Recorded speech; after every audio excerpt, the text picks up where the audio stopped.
Abakunzi ba Ndaye Kingdom TV ni kwa kuri twamenyereje yuko tujya gutya tukabazanira abavuga butumwa mpuzamahanga, tukabazanira abavuga butumwa basanzwe. Uyu munsi dufite umukozi w'Imana, umuntu Imana yahamagaye, imuhamagara mu gihe kitari cyoroshye, ariko ngo aracyayikorera.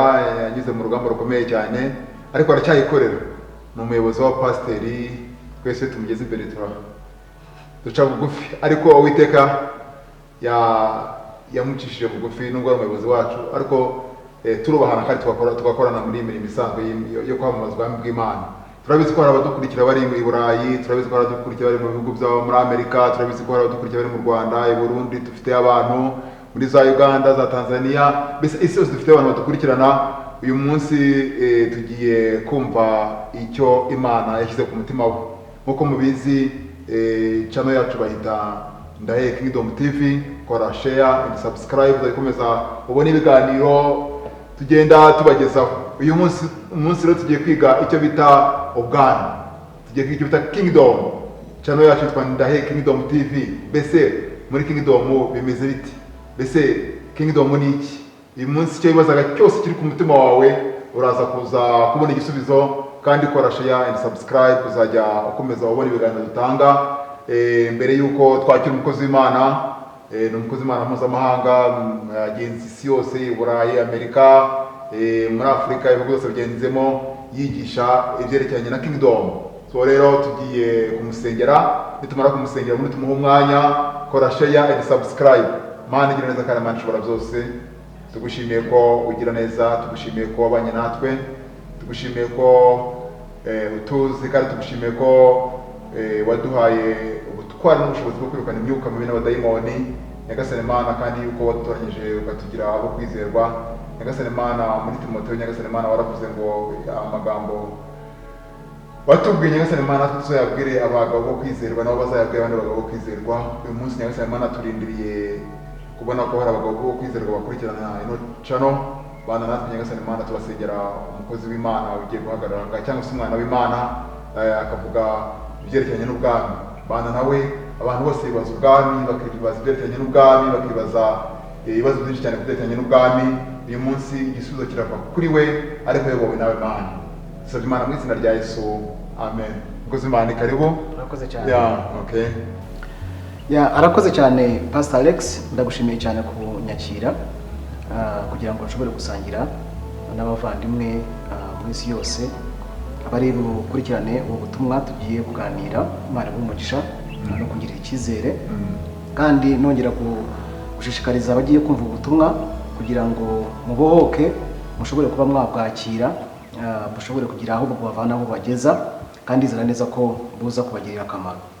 Rero nk'uko umukozi w'Imana amaze kubivuga anyakira, tugiye kuvuga ku ijambo ryitwa ubwami. Ubwami atari ubwami bwo mu isi, tugiye kuvuga ubwami bw'Imana. Rero mu kuvuga ubwami bw'Imana, iyi ni inyigisho cyangwa ni ikintu kidakunze kuvugwaho cyane cyane mu isi, cyangwa mu bintu birebana no gusenga tuvuga ibirebana n'agakiza, tukavuga gukizwa, kurokoka, ibintu nk'ibyo, tukavuga amadini. Ariko ikintu cyitwa ubwami ntabwo gikunze kuvugwaho cyane, kandi ari cyo kintu cyakagombye kuvugwaho mu buryo bwimbitse, ariko ugasanga ntitukivugaho nk'uko tugomba kukivugaho. Rero mu gihe maze nkorera Imana, nanjye nagiye nkora ubushakashatsi no gucukura no gusoma ijambo ry'Imana, ndeba neza ko iyi nyigisho ari inyigisho igomba kwigishwa kugira ngo abantu b'Imana cyangwa abana b'Imana bashobore kumenya ikintu turimo ni igiki, ibintu tubamo ni ibiki. Rero inyigisho z'ubwami niyo mpamvu nifuje kugira ngo nshobore kuba nasangiza abantu batandukanye cyangwa nabo dukunze kubonana, kugira ngo Uwiteka arusheho kutwubaka, ariko atwubakira muri uwo murongo w'imyumvire mizima itandukanye wenda n'imyumvire dusanzwe tuzi. Rero ndaza gutangira mvuga iri jambo ubwami. Ushobora kuvuga ubwami ukavuga se ubwami ni iki, ariko ubwami ni ijambo rikomoka mu ijuru. Ni ijambo rikomoka mu ijuru, tuhereye mu ndimi za Bibiliya cyangwa indimi Bibiliya yanditswemo, aribwo Ruheburayo n'Urugiriki. Ndaza kubanza mvuga iryo jambo, inkomoko yaryo. Ubwami ni iki, ariko tubaze urebe iryo jambo ubwami rikomoka he. Mu Giheburayo rero ijambo ubusobanuro bw'ubwami ni ijambo ryitwa mamlaka. Mamlaka bigashaka kuvuga ubutware, imbaraga, ubushobozi n'ubutegetsi n'ubuyobozi umuntu aba afite. Nicyo bwami bisobanuye ubutware, ubushobozi, imbaraga, imiyoborere umuntu aba afite ku kintu. Ubwo nibwo bwami. Ibyo mamlaka nicyo ubwami buvuze. Ijambo rya mu ndimi z'icyongereza aryo jambo dominion tuza kureba mu cyanditswe nko Bibiliya bigaragaza ni iryo jambo mamlaka. None twaza mu isezerano rishya tugasanga ijambo rikoreshwa ni ijambo ryitwa basileria. Basileria nabyo bikavuga ubwami, ubutegetsi, ubuyobozi, ariko cyane cyane kuko mu isezerano rishya rivugwa ari Yesu warivugaga cyane cyane, riba rigaragaza ubwami bw'ijuru, ubwami bw'Imana, ubwami bwa Kristo. Rero ayo magambo abiri ni muri izo ndimi za Bibiliya bisobanura ijambo ubwami. Noneho twajya mu busobanuro bw'ijambo mu ndimi za kera turikura mu ijambo ry'Urulatini. Urulatini nirwo rurimi rusa nk'urwa kera dukuramo amagambo. Noneho ijambo kingdom rikaba rikuva mu magambo mu ijambo ry'Ikilatini rivuga dominus. Dominus rikaba ari ijambo ryasobanuraga umwami w'urugo. Ni ukuvuga ngo ni umwami w'urugo, barikoreshaga mu buryo bwo gusobanura umwami w'urugo utegeka urugo, dominus. Noneho ariko iryo mu byongereza ijambo bita iyo uvuze ijambo hari agace gaheruka ijambo kitwa dom, hakabaho na ka king. Noneho king ni umwami, dom rikava muri dominus cyangwa domain. Bivuze ngo ni umwami utegeka ikintu, ni umuyobozi w'ikintu. Ariko mu Rulatini byo byabaga ari umuyobozi w'urugo, umuyobozi w'inzu, nibwo bwami iri jambo kingdom. So rikaba riri mu magambo abiri, king na dom na domain. Noneho warihuza rikaba kingdom, ugakuraho main, domain ubutware cyangwa ahantu, territory. Noneho hakabaho n'umwami utegeka aho hantu, riba ijambo rimwe kingdom, rivuye mu ijambo umwami ari gutegeka ahantu, ariyo domain. Domain noneho ikaba rivuye mu ijambo dom, none ikaba kingdom. So aho ni mu Rulatini, mu magambo akomokamo muri iryo jambo aho rikomoka, ariko cyane cyane ryo bo babisobanuraga mu rwego rwo kugaragaza umwami w'urugo cyangwa umwami w'inzu utegeka ahantu. So urumva rero birimo umuntu utegeka ahantu cyangwa umutware w'urugo cyangwa umwami w'urugo w'inzu. Noneho aho niho dukura ijambo kingdom. Ariko ntabwo ari aho ritangira, twaribonye ko ritangira mu Ruheburayo. Ruheburayo nirwo rurimi rwa Bibiliya rwa mbere. Niba ritangiye mu Ruheburayo birasubira ku Mana kuko niyo yahumetse urwo rurimi ku bantu. Haleluya, amen. Rero aho iyo tushatse kuvuga ijambo ubwami, aho niho nibura mu buryo bwo kuvuga ngo ubwami ni iki, iryo jambo ni iki, naho rikomoka, kugira ngo tumenye noneho inkomoko y'iryo jambo ubwami. Noneho turebye muri Bibiliya, muri izo ndimi za Bibiliya. Noneho reka turebe iyo bavuze ubwami bw'Imana byo bishatse kuvuga iki, kingdom of God, ubwami bw'Imana. Aho niho tuza gusubira inyuma tukareba nibiri ijambo ubwami ritangira muri isezerano rya kera. Ese niba ari Imana yaritangiye cyangwa ryatangiriye mu ijuru, birashaka kuvuga ko Imana ari umwami. Niba Imana ari umwami, dufite ibyanditswe byinshi, ntabwo turi bubisome byose, ariko bigaragaza ko Imana ari umwami mu ijuru, ni umwami w'ijuru. Niba rero ari umwami w'ijuru, nicyo gituma Imana mu ijuru, umwami w'ijuru n'isi, cyangwa umwami w'iteka ryose nk'uko ibyanditswe bihari bigaragaza. Uwo mwami w'ijuru igihe cyarageze, nyuma yo kubona ko ubwami bwe ashaka kubwagura, ashatse kubwagura, ashaka kubwagurira ku isi. Mu kugira ngo abwagurire ku isi, byatumye Imana mu bwami bwayo ihitamo kurema umuntu aze mu isi. Noneho Imana ireme koloni, ireme ubukoroni. Ijambo koloni ntabwo ritangiranye n'abakoroni b'Abongereza n'Abafaransa n'abandi. Ni ijambo riva muri gahunda y'Imana, kuko Imana niyo yabanje kurema ubwami, ni umwami w'ijuru. Ariko Imana ihitamo kurema ubundi bwami bwitwa ubwami bw'isi. Ubwo bwami bw'isi ariho igiye kwagurira ubwami bwayo. Koloni y'Imana ariyo yitwa isi, iri mu ijuru, ariko ashaka kwagura ubwami, kubwagurira ku isi. Noneho ubwo bwami yaguye ku isi ikabuha n'umwami. Irahaye rero niko kuza. Urumva tuvuye mu busobanuro bw'ubwami, Imana ni umwami mu ijuru, ishatse kwagura ubwami. Uko kwagura ubwami, ntabwo ubwami bujya buba budafite umwami. Mu kwagura ubwami bwayo, irema umuntu kugira ngo aze ayobore ubwo bwami. Noneho rero ndashaka kugira ngo ijambo tuyakurikiranye neza, unsomere mu itangira igice cya mbere umurongo wa 26 niho tugiye kureba noneho kugira ngo tutange neza noneho ubwami tugiye kubukura mu ijuru tugiye kubuzana ku isi twumve 26 itangira igice cya mbere umurongo wa 26 Imana iravuga iti turimo umuntu agira ishusho yacu ase natwe batware amafi yo mu nyanja n'inyoni n'ibisiga byo mu kirere. Iryo jambo batware mu cyongereza let them have dominion. Okay.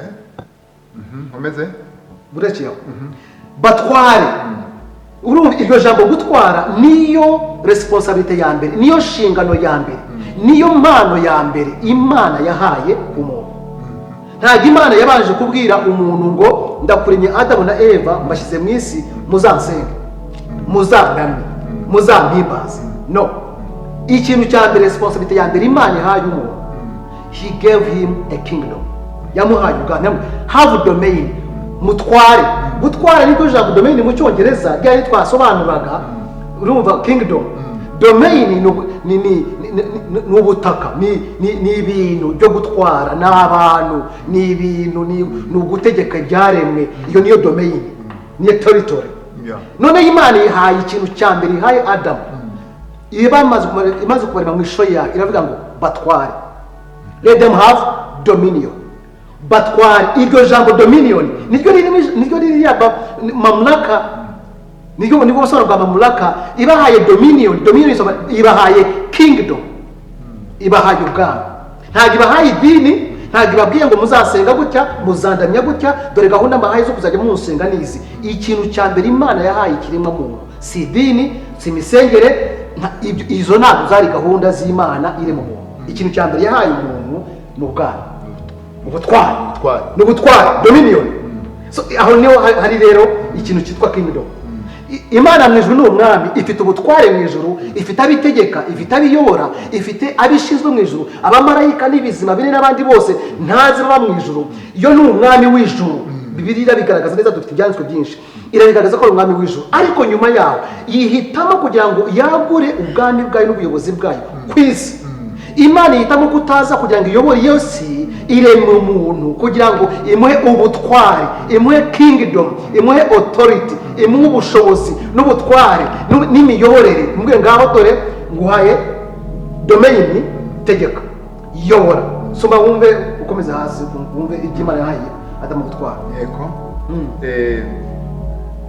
Batware amafi yo mu nyanja n'inyoni n'ibisiga byo mu kirere n'amatungo n'isi yose n'igikururuka hasi cyose. Imana iri mu muntu ngo agire ishusho yayo, afite ishusho y'Imana, niko yamuremye, umugabo n'umugore niko yabaremye. Sawa, ibyo bintu byose wumvise hari batware ibi, mutegeke ibi.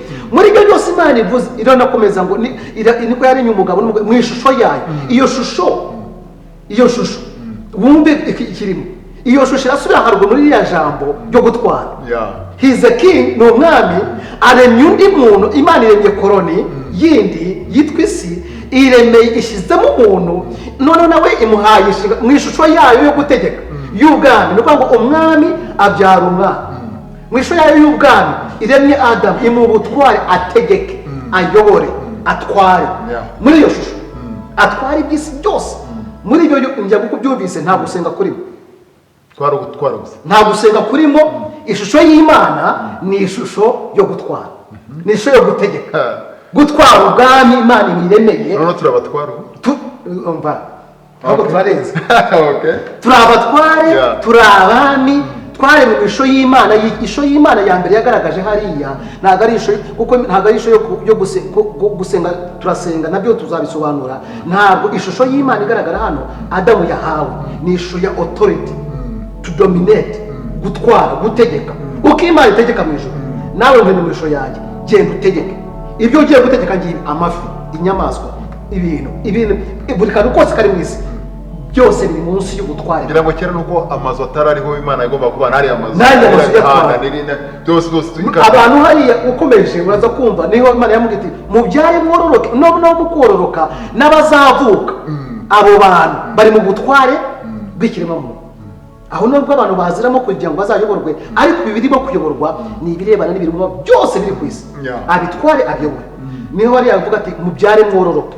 So icyo nshaka kuvuga hano ni iki, ijambo nashaka gukurikirana rya jambo ubwami kugira ngo turyumve neza ryakomotse.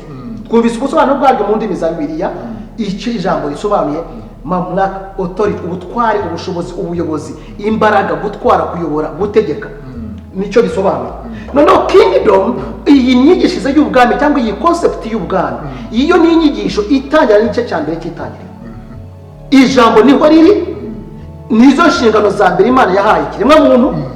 Aho rero gusobanukirwa ibyo bizadufasha kumenya uko tuzitwara muri isezerano rya kera ryose n'isezerano rishya, n'agakiza turimo tukamenya uko tukabayemo, ariko tuzi fondasiyo, tuzi ibyo turimo aho byakomotse. Niyo misobanurire myiza yaduha icyerekezo kizima cyatuma tutavangirwa. Niyo mpamvu uyu munsi hariho intambara nyinshi mu myizerere, ugasanga harimo kugongana kwinshi, bamwe baremera ibi, abandi baremera biriya, abandi baremera biriya. Impamvu ni uko ibyo byose birimo birazengurukira mu myizerere n'amadini n'imitekerereze n'imyumvire, ariko kuko bataye ubusobanuro bw'icyo turi cyo cya mbere. So icyo turi cyo cya mbere ni abana, turi abana. Umuntu kubanza akamenya ibyo, akamenya ubwo butware yahawe mbere n'inshingano yahawe mbere, turamutse tuzimenye twazasobanukirwa n'icyazanye Yesu. Nicyo icyazanye, ntabwo utari wamenya ibi ibya Yesu utabisobanura nabi, kuko uzasanga n'imisobanuro yacu ya Yesu tuzabisanga gusa abantu bavuga Yesu uzabajyana mu ijuru. Ahubwo hari abantu batekereza ko Yesu ari nk'umupolisi cyangwa se umuntu uzaza kudufata akadufunga akadushyira mu muriro. Aho byose iyo misobanurire n'ibyo kuvuga ngo bavandimwe mureke tugire tuve hano, Yesu atwitwarire mu ijuru, abandi barasenga ngo Yesu yihute azadukure hano tujyane mu ijuru. Iyo myumvire yose ishingiye ku myumvire, imisobanurire y'agakiza nabi. Urumva, kubera ko ntabwo bazi the original purpose y'umuntu, impamvu y'umuntu ya mbere. So nashaka kugira ngo ubwo ijambo nashatse ngo nsobanure nk'uko wasabye uti dusobanure ijambo ubwami rivuze iki, rirava he, rikomoka he. Naho rikomoka mu ijuru. Imana yacu ni umwami. Imana mwami mu ijuru yashatse kwagura ubwami bwayo, irema koloni yitwa isi. Iri jambo koloni ntabwo ari ijambo ry'abazungu, ntabwo ari ijambo koloni ya mbere. Aya magambo ni amaterime y'ubumana, ni amaterime y'ubwami. Imana niyo ya mbere yakoze koloni ya mbere, yaremye koloni ya mbere, iragura ijuru. Yavuga iti ijuru ndirimo ndategeka ndayobora, ariko sinshaka kwiharira ibintu, reka nshakishe umuntu ndeme n'umuntu, nagura ubwami bwanjye, ndeme umuntu mushyireyo nawe ayobore. Urumva Imana yaduhaye ya mbere yo kuyobora isi, ni igitangaza. Rero ni igitangaza, ako tukumvise byazadufasha n'imbere yo. Noneho rero reka dukomeze. Ubwo tumaze kuvuga nibura ubwami, ijambo ubwami icyo ari cyo, aho rikomoka ni mu ijuru. Imana ni umwami, natwe turi abami, ituremera isi. Yamaze kuturemera isi, noneho natwe iduha nk'ubwami kugira ngo tuyiyobore. Noneho rero umuntu yabaza ati se kubera iki inyigisho y'ubwami igomba kuvuga?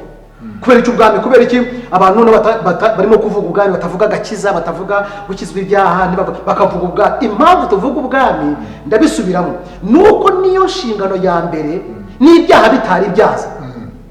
Niki Imana yari yararemeye umuntu, nta kindi cyari cyishima yari yararemeye umuntu gutegeka no gutwara isi.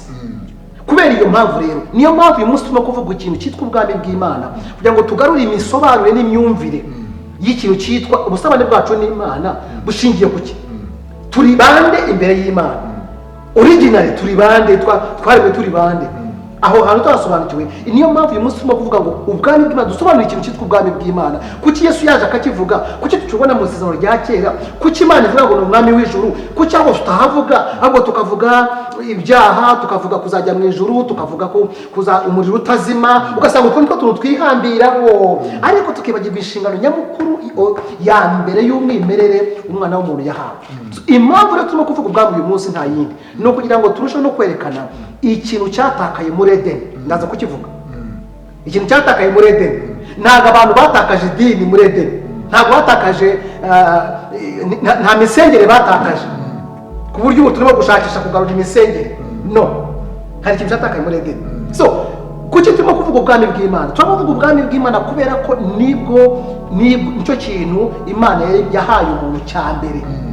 It was the first gift Imana yahaye nk'uko umuyobozi perezida wacu w'u Rwanda yashobora agatuma umuntu akavuga ati nkugize ambasaderi ngize ambasaderi igenda bakamutora akajya ahantu akamutora atabisabye atajyandikiye akavuga ati jya muri iki gihugu uba ambasaderi ni mu rwego ubu mu gihugu cya Amerika dufiteyo ambasade y'u Rwanda muri Amerika aha ambasaderi ni ubwami bw'u Rwanda n'u Rwanda muri Amerika niyo bagiye muri Rwanda de cyangwa bavugana n'abantu muri iyi minsi bavuga ngo turi mu ntara ya gatanu mu Rwanda n'intara dufite intara eshanu yanyegera ngo eshanu eshanu bajya bavuga ngo turi mu ntara ya gatandatu y'u Rwanda so diaspora bari mu ntara za gatandatu umwami ahangaha yatoranye afashe umwami amushyira muri Amerika mu bundi bwa aho ashaka gushyira ubwami ndiyo ubaho muri Amerika tuhafite koloni yacu tuhafite u Rwanda none uko perezida abikora niko n'Imana mu ijuru yabikoze iragenda iremisi ifata umwami ambasaderi imushyiraho turabivuga no mu isezerano rishya Bibiliya twita aba ambassadors turi intumwa mu cyimbo cya Kristo hano turahari tuyoboye ubwami koloni y'ijuru urumva koloni y'ijuru hano ku isi turi ba ambasaderi hano ku isi b'ubwo bwami bw'ijuru ariko dufite koloni hano Imana ifite koloni hano tuyoboye haleluya akira Yesu nawe umwami noneho rero kuki ubwami bukeneye kuvuga dukeneye kuvuga ubwami kuko nicyo gisubizo cy'isi nicyo gisubizo cy'abizera Imana nicyo gisubizo cy'abana b'Imana nicyo gisubizo kuko batakimenye cyangwa tutakimenye twazakomeza kuba muri aka kavuyo no kudasobanukirwa no kurwana no kugongana tugongana mu madini impamvu yo tutubona mu madini no mu myizerere nuko concept y'ubwami ntayo bazi icyo nicyo twaremewe abantu bakivuye bari barasobanura ibindi basobanura rero ndaza kubikwereka aho byaturutse noneho rero Imana ni umwami w'ijuru kandi imaze kurema ijuru cyangwa imaze kurema mu ijuru irema ubwami bw'isi kugira ngo dukore iki dushobore natwe kubuturaho so umuntu ashobora kwibaza ati ubwo bwami ese bubarizwa hehe nature what is the nature of the kingdom ubwami ni iki bubarizwa hehe hari ibice bitatu nza kuvugaho hano ubwo bwami aho wabarizwa n'intumwa z'abaje Yesu aravuga ngo ariko ubwo bwami buri hehe rero ubwo bwami buri mu bice bitatu ubwami bwa mbere ni ubwami bw'ijuru the kingdom rule in heaven ubutegetsi bw'Imana mu ijuru Imana mu ijuru ifite ubwami irategeka irayobora iratwara ni umwami w'ijuru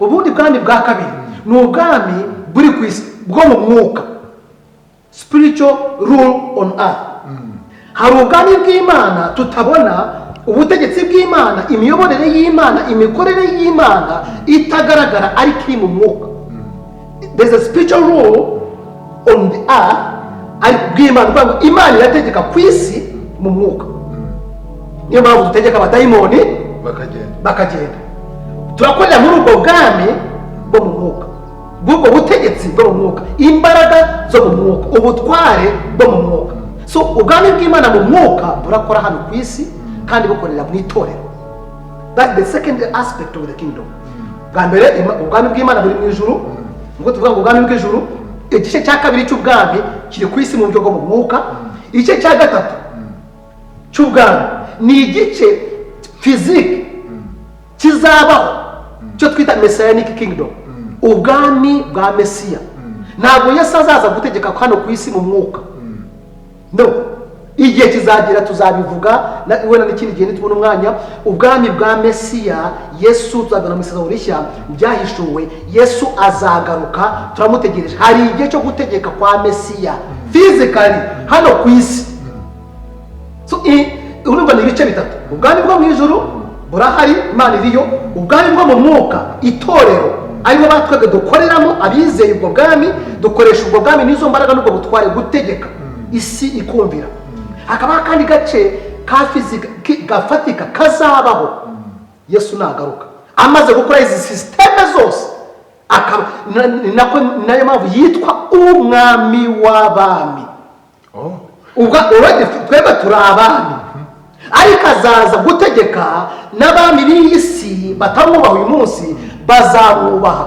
bazamenya ko Yesu ari umwami w'abami, bashakisha uburyo bwo kumurwanya ariko bibananire kubera ko ni umwami w'abami. Ibyo rero nabyo tuzabivuga biri cyane cyane mu birebana n'ibihe bya nyuma cyangwa n'iminsi igitabo cy'ibyahishuwe, igitabo cya Daniyeli, kuvuga ku bihe bya nyuma uburyo isi izamerayo ejo hazaza mu bihe bya nyuma. Ubwo ni ubwami bwa Mesiya azategeka hano ku isi hari Yerusalemu, isi iri mu butware bwe. So tutegereje ubutegetsi n'ubutware bwa Yesu mu gihe cya nyuma. Rero iyo tuvuga ubwami bw'Imana buri muri izo nzego gukoresha, hari ubw'ijuru buriya mu ijuru, ubw'isi spiritual burakora, ni twebwe babwizera babukoreramo, turacyakoresha dominion na authority. Ikindi tugejeje ubwami bufatika bwa Kristo umunsi azagaruka, azaza gutegeka kandi azategekana nande n'abatwebwe. Ubwo bwami bwa Yesu Kristo buzamara igihe kingana gute? Ubwo bwami rero burimo ibice bibiri. Hari ubwami Bibiliya ivuga ko hazaba imyaka 1000 yo gutegeka kwa Kristo, ariko nyuma y'imyaka 1000 hakabaho noneho gushyiraho ubwami bw'iteka. Ariko noneho Bibiliya ivuga mu byanditswe hari muri Zaburi ko Imana ari umwami is an eternal king, ni umwami w'iteka ryo. Ubwami hari ubwami bw'imyaka 1000 gutegeka kwa Kristo ku isi, ariko hakazabaho nyuma yaho hakabaho noneho installation y'ubwami bwo gutegeka isi yose. Ni ukuvuga ngo tukazajya mu gutegeka ku isi cyangwa mu bugingo buhoraho. Icyo nicyo gihe Imana izaba yongeye kugarura isi, ikayigarura none mu maboko ya Satani yari yarambuye Adamu na Eva cyagiye, tugasubira mu buzima bw'ubwami uko bwagombaga kuba bumeze, tukongera tugategeka isi neza nk'uko twagomba kuba twarategetse kera. Rero aho niho nashaka kugira ngo mvuge, umuntu ashobora kwibaza tuko bwami mu byiciro bingahe? N'ibyo byiciro bitatu dufite: ubwo mu ijuru, dufite ubwo mu mwuka, dufite n'ubuzaza mu gihe cy'imperuka cyangwa mu gihe cy'isi iyi turiho irangiye Yesu agategeka. Noneho rero hari ukuvuga ese ubwami wa mugani bubaho gute? uko yaturebye no mu bihe by'ubwami n'ubundi bwami uko bubayeho. Umwami ntatorwa, umwami avuka ari umwami, avuka ari umwami. Rero mu bwami tuvuga si ubwami butorerwa, ntabwo Kristo yatorewe kuba umwami. Oya, Imana ni umwami w'isi n'ijuru, ntabwo Imana bayitoye ku bwami, ntitorwa. Na Kristo ntiyatowe kuba umwami. Ikindi, natwe ntabwo dutorwa kuba abana, ntabwo umwana atorwa kuba umwana mu muryango. Urumva? You belong to your family naturally. No kuvuga ngo uvukira mu muryango ukaba umwana wo mu muryango. Noneho mu bwami rero natwe ntabwo ari ubwami badutorera, ntabwo ari ibintu batubatiza, ntabwo ari ibintu bifite manda, ntabwo ari ibyo. So ubwami uko tubufite turagwa n'Imana yatubyaye, Imana ni wacu, ntabwo ari ubwami dutorerwa. Uyu munsi dufite ikibazo no mu madini, baratora umuntu ejo bakamukuraho, ejo bundi bakamukuraho. Hariho noneho na za manda zo kuvuga ngo ugomba gutorerwa imyaka ingana gutya, no mu rusengero bakavuga bakakurambira ugomba kujya no muri pansiyo.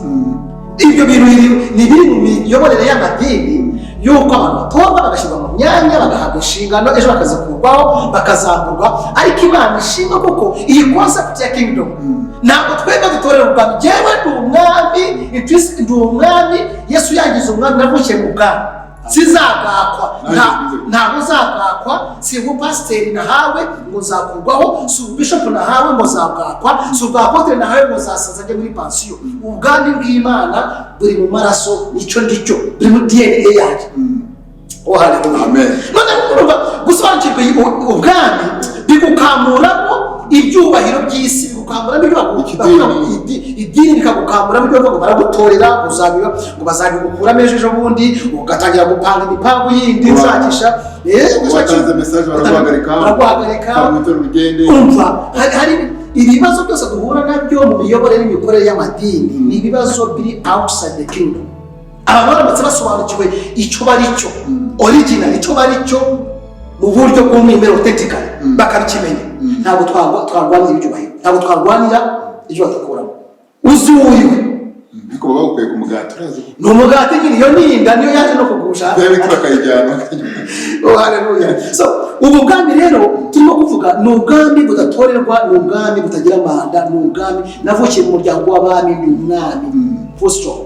rero niyo tugomba kumenya gusobanukirwa iki kintu iyi concept turimo kuvuga y'ubwami abantu bayumvise neza iremamo kamere nziza yo kumenya uwo uriwe ukiyakira ukimenya ukisobanukirwa ugatuza ukamenya uwo uriwe n'uwakugize uwo uriwe. Amen. Si ibintu ushaka, si ibyo kujya mu mashuri kwigira, si ibyo kujya muri teoloji, si ibyo gusenga iminsi 40, si ibintu ushakisha bagomba kubanza gushaka, ni ibintu turi byo mu maraso.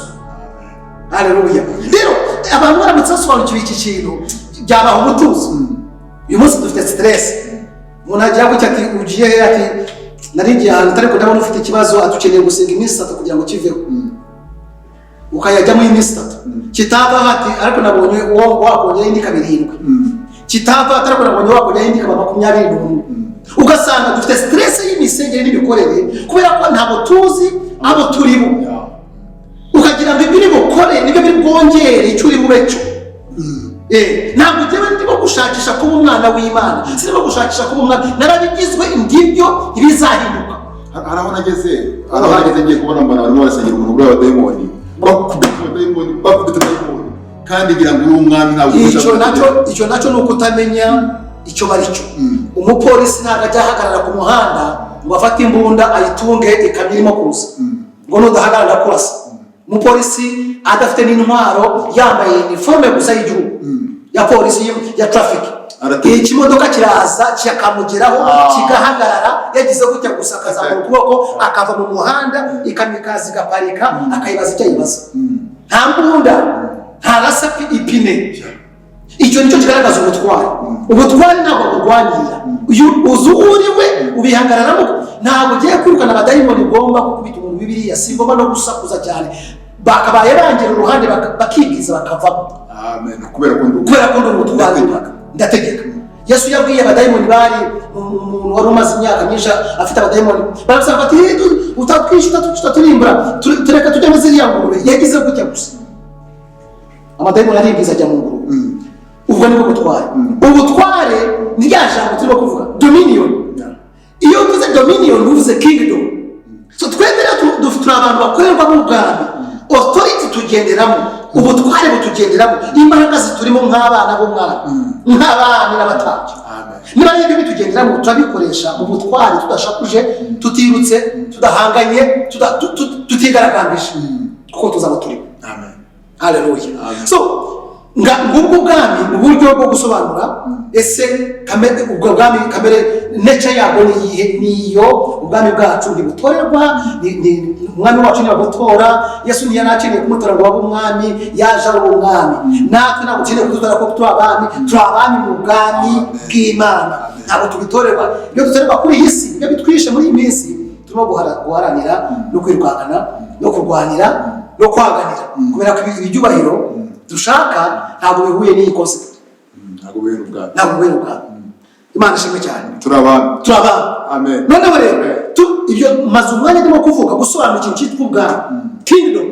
Ubwami ni iki? Kuki tugomba kubivuga? Impamvu tugomba kubivuga nuko nicyo turi ibyo. Kandi abantu barabyibagiwe uyu munsi baravuga ibindi bidahuye n'iri jambo. Baravuga ibintu tutari ibyo. Niyo mpamvu tugomba kuvuga ubwami umunsi ku wundi. Ubwami bw'Imana burahari kandi nibyo turi ibyo. Noneho reka turebe Imana imaze kurema Adamu na Eva, ikintu cya mbere bahaye mu bwami, ntabwo bahaye idini, ntabwo bahaye imisengere, ntibabwiye ngo muzajye mutanga ibitambo binini kangahe ku cyumweru, ahubwo iragutuka nta kindi bareme. Dore ngibi biriya byose byitwara bitegeke rye ndigendeye nsubye nanjye mu bwami bwanjye. Ariko muri concept nshaka gusobanura ntarakomeza ntarajya ku gice kindi cya Adamu, nuko mu mikorere y'ubwami nk'uko nabivuze kuri ambasaderi yagiye mu gihugu agomba kuba ahagarariye perezida w'igihugu, agomba kuba ahagarariye igihugu cye, agomba kuba ibyo akora muri iyo korona arimo cyangwa muri icyo gihugu arimo abahagarariye inyungu, imitekerereze, imikorere, impamvu n'intego z'igihugu yaturutsemo. Nibyo none iyo bashaka no kudefininga cyangwa definition y'ubwami cyangwa bisobanuro y'ubwami, bavuga ko bisobanuro y'ubwami ni influence cyangwa ni uburyo umuyobozi agira kuba ayoboye kugira ngo abayoboye abashyiremo igitekerezo cye, abashyiremo imikorere ye n'imyumvire ye. Iyo ni ubwami. kugira umwami ariko ayoboye ahantu aba ayoboye akabashyiramo imyumvire ye umugambi we n'imikorere ye n'ibyo ashaka ko bigerwaho. Ubwo ni bwo bwami. Noneho rero ijuru naryo riri mu bwakoroni ku isi. Umwami w'ijuru yaremye umwami w'isi we Adamu, ariko kugira ngo Adamu aze ku isi asohoze umugambi, ibyifuzo, imikorere n'imigenzereze y'ubwo bwami bwo mu isi, ariko ishushanya ibyo ubwami bwo mu ijuru. Ndashaka kumve neza. nakumvisha Araje ku isi, araremwe, ahawe ubwami. Ntabwo ari ubwami buri independent. Koroni iba independent kubayishinze. Koroni igihe cyose ibyo ikora ikorera mu buyobozi n'ubutware n'imyumvire n'imikorere n'intego n'umugambi w'uwayishinze. Na Adamu rero yagombaga gukorera mu bwami, mu miyoborere, mu myumvire, mu mitekerereze no mu ntego y'uwamushyizeho, agatanga na raporo. Noneho rero nicyo cyazanye Imana mu buryo bwa bwami gushyirwa ibi byose ubitegeke, ariko hari akantu kamwe ushaka ko utategeka. Hari igiti cyo kumenya ikibi n'icyiza. Mu yandi magambo, jyewe ni jyewe ukuzanye hano, ni jyewe perezida, ni jyewe nyir'ubwami, nyoboye mu ijoro ariko ni hano mu isi. N'ubundi akuzanye hano ku isi, ariko kuri isi ibi byose ubitegeka, ariko hari kamwe nashaka gutegeka ako noneho gakomeze gushyiraho itanga umenye kuri ambasaderi utari perezida. Haleluya. Uri ambasada ntabwo uri perezida. Nijya perezida mani, wowe Adamu uri ambasaderi, uri intumwa mu cyimbo cyanjye, nguhaye ubukoroni, ubuyobore, ariko uzajya umenye ko ugomba kuba igisonga cyiza cy'ubukoroni. Iyi ambasade uyifate neza, uhagarariye inyungu z'ijuru, uhagarariye imigambi y'ijuru, uhagarariye imyumvire y'ijuru, uhagarariye n'imikorere y'ijuru. N'ururimi rwawe rugomba kuba ari ururimi ruvuga iby'ijuru. Kubwo iyo mpamvu kiriya giti ntuzakiryeho, kubera ko nukiryaho uzaba noneho ushatse kwigenga. Noneho nibwo nukiryaho nibwo uzamenya ko standard ugiyemo, noneho ugiye mu rundi rwego utandukanye n'urwego rwanjye. Ikindi ni jyewe washyizeho amahame y'imiyoborere. Nuraba ukwiye kwiya ku kiriya giti, mu yandi magambo mu ndimi ko kuba mu ndimi z'amahanga uba ugiye gushyiraho ethical standard. Ushyizeho standard cyangwa urugero rw'imikorere. Jyewe nijya gushyiraho urugero rw'imikorere. Igihugu giha ambasaderi amabwiriza ibyo agomba gukora. Ntabwo ambasaderi agenda akiyandikira ibyo agomba gukora, ni igihugu kibikora. N'ijuru rero ryatanze amabwiriza uburyo isi igomba kubaho. Adamu wabwiye ku kiriya giti uzaba ugiye muri koroni, ugiye mu mikorere yawe wishyiriyeho atagenda gushyiriyeho. Niryo banga ryari muri kiriya giti cyo kumenya ikibi n'icyiza. Ni ukuvuga ngo azaba yiciye ku miyoborere y'Imana, ashyizeho imiyoborere ye. Abantu benshi cyane bajya batekereza ko ari igiti, wenda nk'uko abantu babona igiti. Ibyo byo biranashoboka kuko iyo Bibiliya ivuze igiti tukemere ko ari igiti, ariko twebwe turebe icyihishe muri icyo giti ni iki. Icyihishe muri icyo giti icyo tureba, ntabwo tureba igiti cy'amababi n'amashami. Icyihishe mu giti ni itegeko, ni ubuyobozi ushaka kugaragaza ngo Adamu uri umuntu, uri ikiremwa cyanjye, uri ambasaderi, ushyize muri koroni niyemeye, ariko ugomba kuyifata neza uzi ko ari umuyobozi wawe. Nijye perezida w'uri ambasaderi, ntukigire perezida rero. Rero iyo framework Imana ishyizeho, Adamu niho yaje kugwira. Satani amusanze niho yaje kunyuguza ngo atuva rero sasa biri Imana yakubwiye ni uko idashaka ko uba independent, ishaka ko wigenga. Gerageza wigenga, igende rwose. Nanjye mu ijuru nari ndiyo, ubwo ni Satani ubivuga, nanjye mu ijuru nari ndiyo, ariko nanjye nabonaga ibintu by'Imana ntabivamo. Imana itegekesha igitugu, ntishaka ko wisanzura, ntishaka ko uvuga ibyo ugomba kuvuga. Nanjye mu ijuru byarandambiye, nanjye nicyo cyamuye ndi rwose mvatsini njye sinabyihanganira. Ijuru byarananiye, niyo mpamvu navuye. Imana itegekesha igitugu, nta burenganzira itanga, byarananiye mvayo, niyo mpamvu naje hano. Ibinyuza mu nzoka baraganira na Eva ntabwo impamvu rero babujije kujya ku kiriya giti. You have to be independent. Abantu benshi bakunda ubwigenge cyane. Naho bituruka rero, naho bituruka ntibashaka kuyoborwa. Byakometse kuri Adamu, yashatse kuyoborwa n'Imana, ajya ku giti cyo kumenya ikibi n'icyiza. Kumenya ikibi n'icyiza nta rindi banga ryihishemo, ni uko umuntu uko kutumvira byagombaga kuzashyiraho standard ye nk'uko uyu munsi dufite amabwiriza twishyiriraho muri iyi minsi mu isi yose ifite gahunda yo ngo bashyizeho urwego, iki ni cyiza, iki ni kibi, atari uko Bibiliya ibivuga. Hari n'ivuga ivuga ngo if it feels good do it, go for it. Niba wumva nta kibazo bikore rwose, nta kibazo. Iyo ni standard iva muri Edeni, ariko bamenye ko ubwinshi bw'abanyamakosa butabuze ikosa gukomeza ari ikosa ntibiri buza gukomeza. Noneho rero ntaho byaturutse, Adamu na Eva ntaho byaturutse, bashaka kwigenga. Muri gushaka kwigenga naho ikibazo cyaturutse. Noneho bica ku miyoborere, ku mikorere, ku butware n'ubuyobozi n'ubushobozi bw'Imana bashyiraho ubwabo. Aho niho rero ikibazo cyavuye. Noneho rero aho niho turebera ubwami bwabo bahawe, domaine bahawe, authority ubutware n'ubushobozi bahawe, kubera kutumvira iryo tegeko ry'Imana barabutakaje.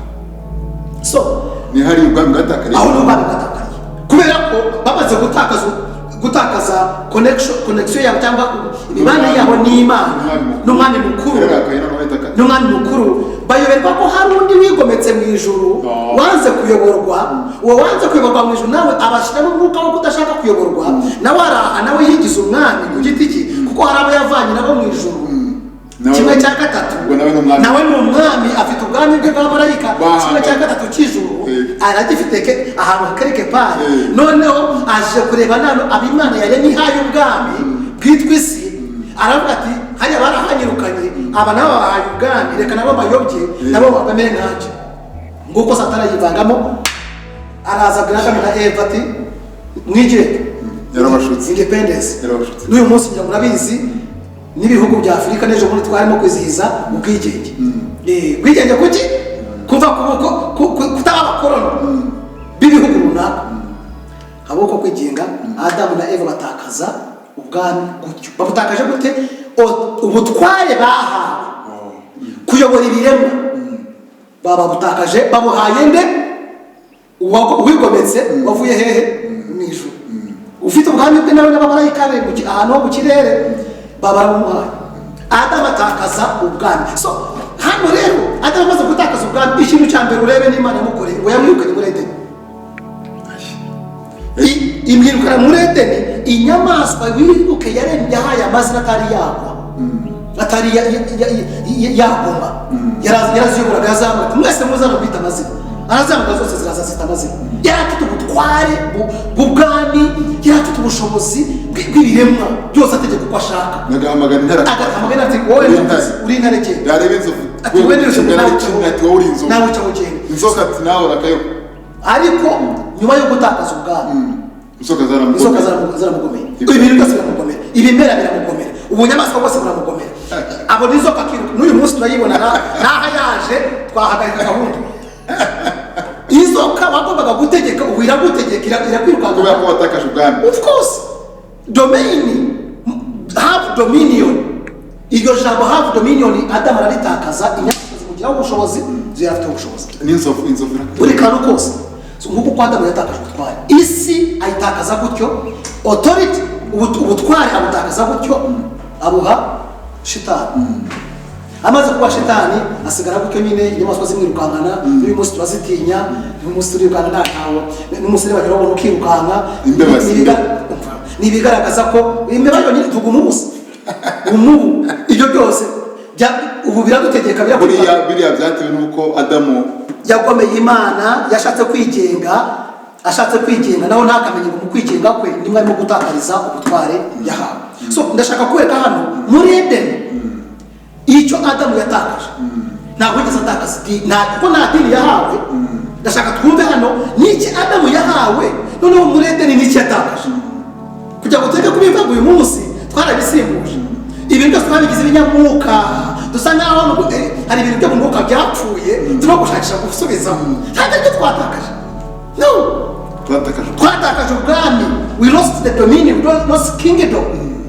Kuko ndashaka mbikwereke, iyo uvuze ngo twatakaje umubano wacu n'Imana, Imana ntabwo yigeze ireka Adamu amaze no gucumura, yabasanze aho bari bambariye bihishe, irazirambika. Bose urumva Imana twaraye urukundo rwayo barahindutse, ibasanga bihishe ijya kubambika.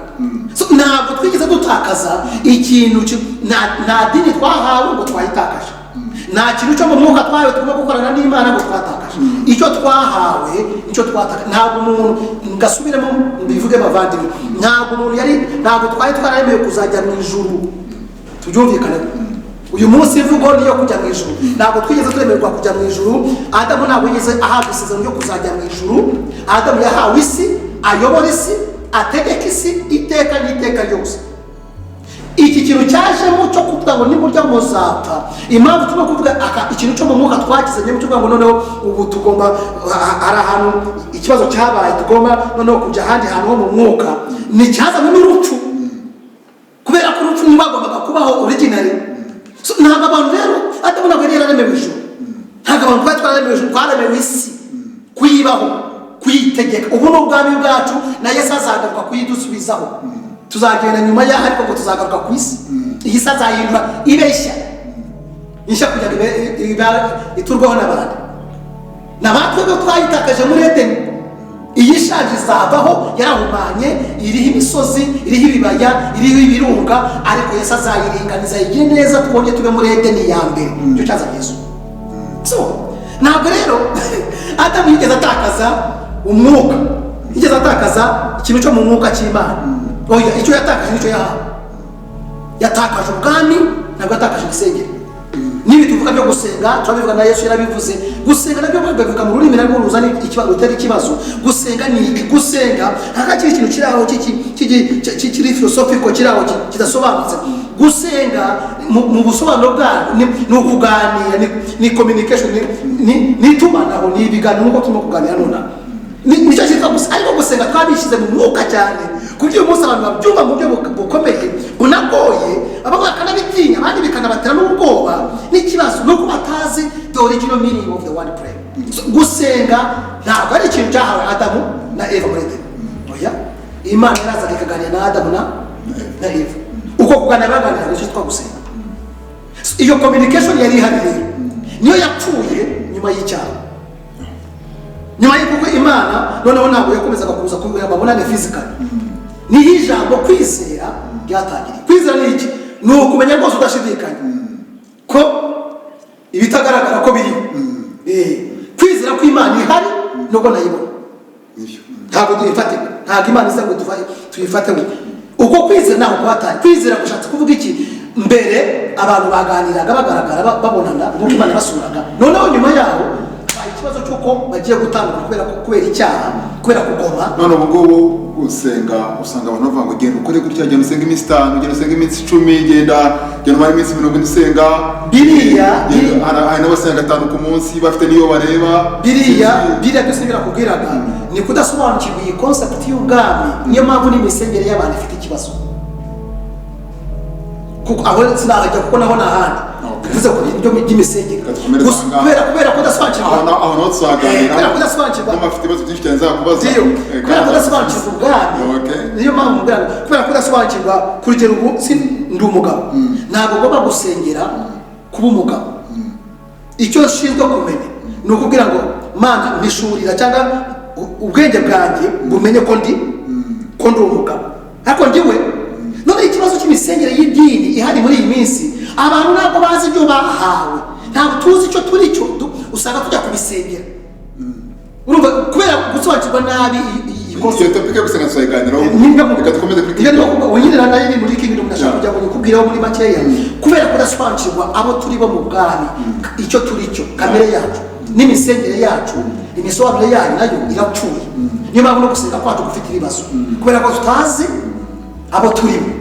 Kuko jyewe ntabwo ngomba gusenga kugira ngo kubwira umubyeyi wanjye ngo sengere kuba umwana we. Ndi umwana we. So rero icyo nshinzwe ibi ni byinshi, uko kumenya ko papa ari papa, mama ari mama, icyo cyo sito kuza kubimenya kandi kumenya nduhukira muri byo. Nta yindi mpamvu, we ashinzwe kunyitaho nk'umwana. Tuzabivuga ariko reka turebe ubwami buratakaye. Loss of the kingdom butakaye gute? Adamu butakaje kwa shitani, abaye shitani atakaje icyo aricyo, atakaje identity, atakaje ubutware bwe. Nguko uko umuntu yatakaje icyo yatakaje muri Edeni. None twaze dusobanukirwe muri Edeni hatakaye iki? Tutamenya icyatakaye muri Edeni rero iyo utazi icyo wataye no kugishaka ntabwo umenya ubwenge naho rero sasa ubu rero imishakire yacu iravanze ifite akavuyo kubera ko ntituzi ibyo dushaka ibyo ari byo niyo mpamvu ubona amadini atandukanye buri umwe aratangira gutya afite ngo afite akantu ashakisha undi ati tujya gushaka imana wajyaga imana ifite ahandi hantu iba ni ukutamenya ibi byose ujya gushaka imana wajya gushaka imana iba mu gihugu imana iba mu musozi imana iba mu mazi urajya kuyishaka aho hose urajya gushaka imana n'ahandi ibyo zabiganiraho ibyo byose kujya gushakisha icyo ufite ni ubujiji wakabaye umenya icyo ufite bikakurinda kujya gushakisha Museveni niwe yigeze kuvuga nawe yigeze kuvuga amagambo avuga ngo ariko ni n'imvugo isanzwe ko ushobora kuba ubutamenya ignorance yawe ishobora kuguteza ikibazo kubera ko ushobora kuba Kigali ukanyura Rwamagana ukanyura ukajya Kibungo ugakata gutya ukajya Bugesera ukabona kuzi Rwamagana so kutamenya kwawe kurakuzengurutsa ukaruha unyura kure none no kutamenya icyo twatakaje ni mpamvu ntabwo tuzi ibyo twatakaje turazenguruka Kigali aho akabaye bagezeyo kare ariko uranyuze hirya 50 byose rwose ushakisha ujya Kigali kandi wakabaye wagezeyo kare no kutamenya iri hamwe y'ubwabo tuzabiganiraho abakunzi ba TV tuzaganira kubyerekeranye nawe no gusenga no bicyo wasenga twagerayo ubu ndi tumata bivuga kumenya iyi concept y'ubwabo kumenya iyi ubwabo icyo ari cyo biduha kubaho neza kubera ko tuzi abo twaribo tuzi ibyo twatakaje tuzi uko tugomba kubibona none kumenya iyo nzira iguha kumenya uko witwara kutabimenya ushakisha nabi ushakisha mu nzira zitari zo ugatererwa ugatinda mu makrosi kubera ko ntabwo uzi icyo ushaka urugendo rw'iminsi ingahe ukari bumara nk'imyaka okay reka dukomeze noneho rero umuntu iyo tuvuze kugwa k'umuntu ngiki cyo yatakaje the fall of man Adamu agwa muri Edeni icyo yatakaje ni ya dominion bwa butware yahawe bwo kugira ngo ayobore isi ategeke atware icyo yatakaje muri Edeni amaze kugitakaza kijya kwa Satani niyo mpamvu na tujye mu isezerano rishya nihuse Yesu ni we ngo amanutse kuzimu umunsi apfa ngo yaragiye ngo yaka Satani nta mfungo ziriho ngo nebyine eshatu ngo yagiye kumwaka ahubwo gupfa kwa Kristo yagiye mu kirere cy'umwuka ageze mu kirere cy'umwuka ubutware twatakaje muri Edeni ava Satani bugarura bring back the keys of the kingdom garura imfunguzo z'ubwami zana Satani Adamu byaguhaye igihe cyabikiranye zana utegetse igihe kirekire ariko zana so Yesu gupfa kwa Yesu n'urupfu rwe yatse ubutware he took back the authority agarura ubwami agarura imfunguzo kugarura imfunguzo ntabwo yagaruye ubutware twatakaje muri Edeni cyangwa zana bring back the keys of the kingdom zana imfunguzo z'ubwami uzumara igihe kuva kuri Adamu kugeza ejo muri Yesu apfuye amuha ubutware n'ubushobozi urupfu rwa Kristo nirwo rwatse Satani ubutware n'ubushobozi bugaruka hehe sasa Yesu arabivuga ngo dore bahaye ubutware n'ubushobozi muri Mateo munaza makumyabiri bahaye ubutware n'ubushobozi bw'agaruye mu ijuru yarabuhawe no ku isi namudabahaye ko haleluya abwata Satani abuhaye abugaruriye ikirimo ubu impamvu twirukana abadayimoni bakagenda twagaruye ubutware twagaruye ubwami we have the kingdom in us dufite ubwami muri twe burategeka burakora impamvu dutegeka bigakoreka tukavuga bikaba kuko Yesu yaravuze ngo dore narabuhaye mu ijuru no mu isi namwe ndabubahaye mufate imfunguzo icyo muzahambira icyo muzafunga zagifunga icyo muzafunga yaratugaruye turabana yara cyane rwose ubu turategeka iyo ni restoration ya kingdom mandate Adamu arabutakaje muri Edeni icyo gihe cyose Satani arabufite arabugirira ariko Imana ishimwe kuko Adamu wa kabiri asigaye Adamu niwe waje kutugaburira ubwo butware atwara the power of the kingdom ntabwo turongera gutegeka inzoka ubuza cyangwa twirukangana urumva kubera ko imbaraga zo kutumvira kubera ko Satani n'ubutware bwe cyangwa n'ubushobozi bwe n'isi yangiritse biracyakora imbaraga z'umwijima zo kugoma iyo corrupt system sisiteme yagiritse irahari iracyahari ntabwo irarimbuka kubera ko itari yarimbuka niyo mpamvu uyu munsi nakubwiye hariya mu gace k'ubwami bwacu dukoresha nk'itorero turakora ariko n'ubw'isi cyangwa imbaraga zo guhumana z'umwijima ziracyahari ntabwo zari zarimbuka niyo mpamvu uyu munsi ntabwo twari twabona ubwami bwuzuye turabufite mu mwuka ariko ubwo gutegeka nk'uko Adamu yagombaga gutegeka yategekaga kera ntabwo hari ibiranga rwose ibyo rero bifite igihe cyabyo ibyo nise messianic kingdom ubwami bwa Mesiya umunsi azaza iyi sisiteme mbi itumereye nabi twishe iyo guto no gutwara n'ibindi byose imaze kuvaho Kristo agashyiraho ubuyobozi sasa ubutegetsi bw'ubutware bw'isi tukasubira mu isi nziza isi nzima ubwami bw'Imana Yesu agategeka akayobora natwe turi abami no gutegekana nawe amen haleluya so nawe rero aho ni ubwami urumva icyo Adamu yatakaje wacyumvise si idini si imisengere kuko nta misengere igeze aho uraza no kubona imisengere Yesu yigishije intumwa ze misaba byinshi ahubwo ati musenge gute byataba twese uri mu ijuru kurikizaho ikindi ubwami bwawe buze dushaka bikorwa mu isi nk'uko bikorwa mu ijuru subordination submission imikorere dusenge kugira ngo ubwami bw'Imana buze ubwo turimo gusaba muri iyi minsi turirira n'ubwa bwami Yesu azazana bwo gutegeka isi ikagira amahoro ibibi bikava na korona igapfa aho niho turimo kugana nibwo n'uyu munsi nibwo turimo gusengera reka ubwami let your kingdom come nibwo turimo gusengera n'uyu munsi cyabusengera ntabwo buraza ariko burahari spiritually turakora ariko ubwo gutegeka byose bikavaho iburaza nibwo tugisengera kuki atavuze ngo musengere ibi uko basenga mu ijuru ariko gusenga ku isi yaravuze ngo ubwami bwo mu ijuru buze aha ku isi imitegekere yo mu ijuru imikorere yo mu ijuru amabwiriza yo mu ijuru amahame y'ijuru imigambi y'ijuru uko iri mu ijuru ko kwa perezida iba ari kwikora no muri korona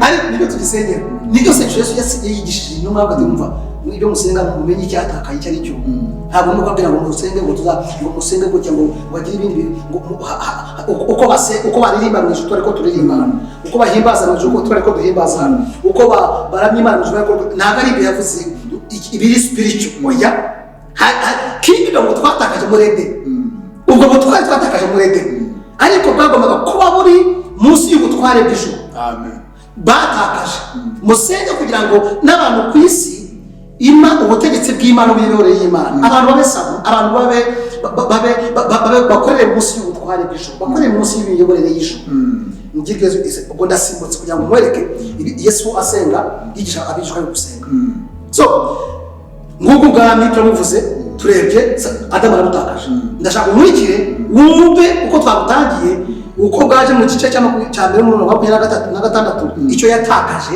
ucumve tubijyane kugeza aho tugeze atakaje iki ubwami amaze gutakaza ubwami icyo gihe cyose kuva icyo gihe kugeza ku gihe cya Yesu hari ibintu bibiri byakozwe cya mbere tubona Adamu kutamenya icyo atakaje agiye gushakisha igisubizo cy'icyo atakaje kuko atarakizi icyo atakaje ntabwo yarakizi ndashaka kumwereka aho n'uwari confusion n'uyu munsi dufite natwe ubu n'uyu munsi dufite ndiyo Adamu atakaje ubutegetsi n'ubuyobozi ku isi atakaje identite icyo yapfanaga n'Imana cyangwa ishusho y'Imana yo gutegeka abarayitakaje abaye nyakatsi agiye gutegekwa n'ibyari kutabimenya ikintu yihutiye gukora ari iki yahise yirukanka kuko yabonye yambaye ubusa na Eva barirukanka bajya kudoda mu bibabi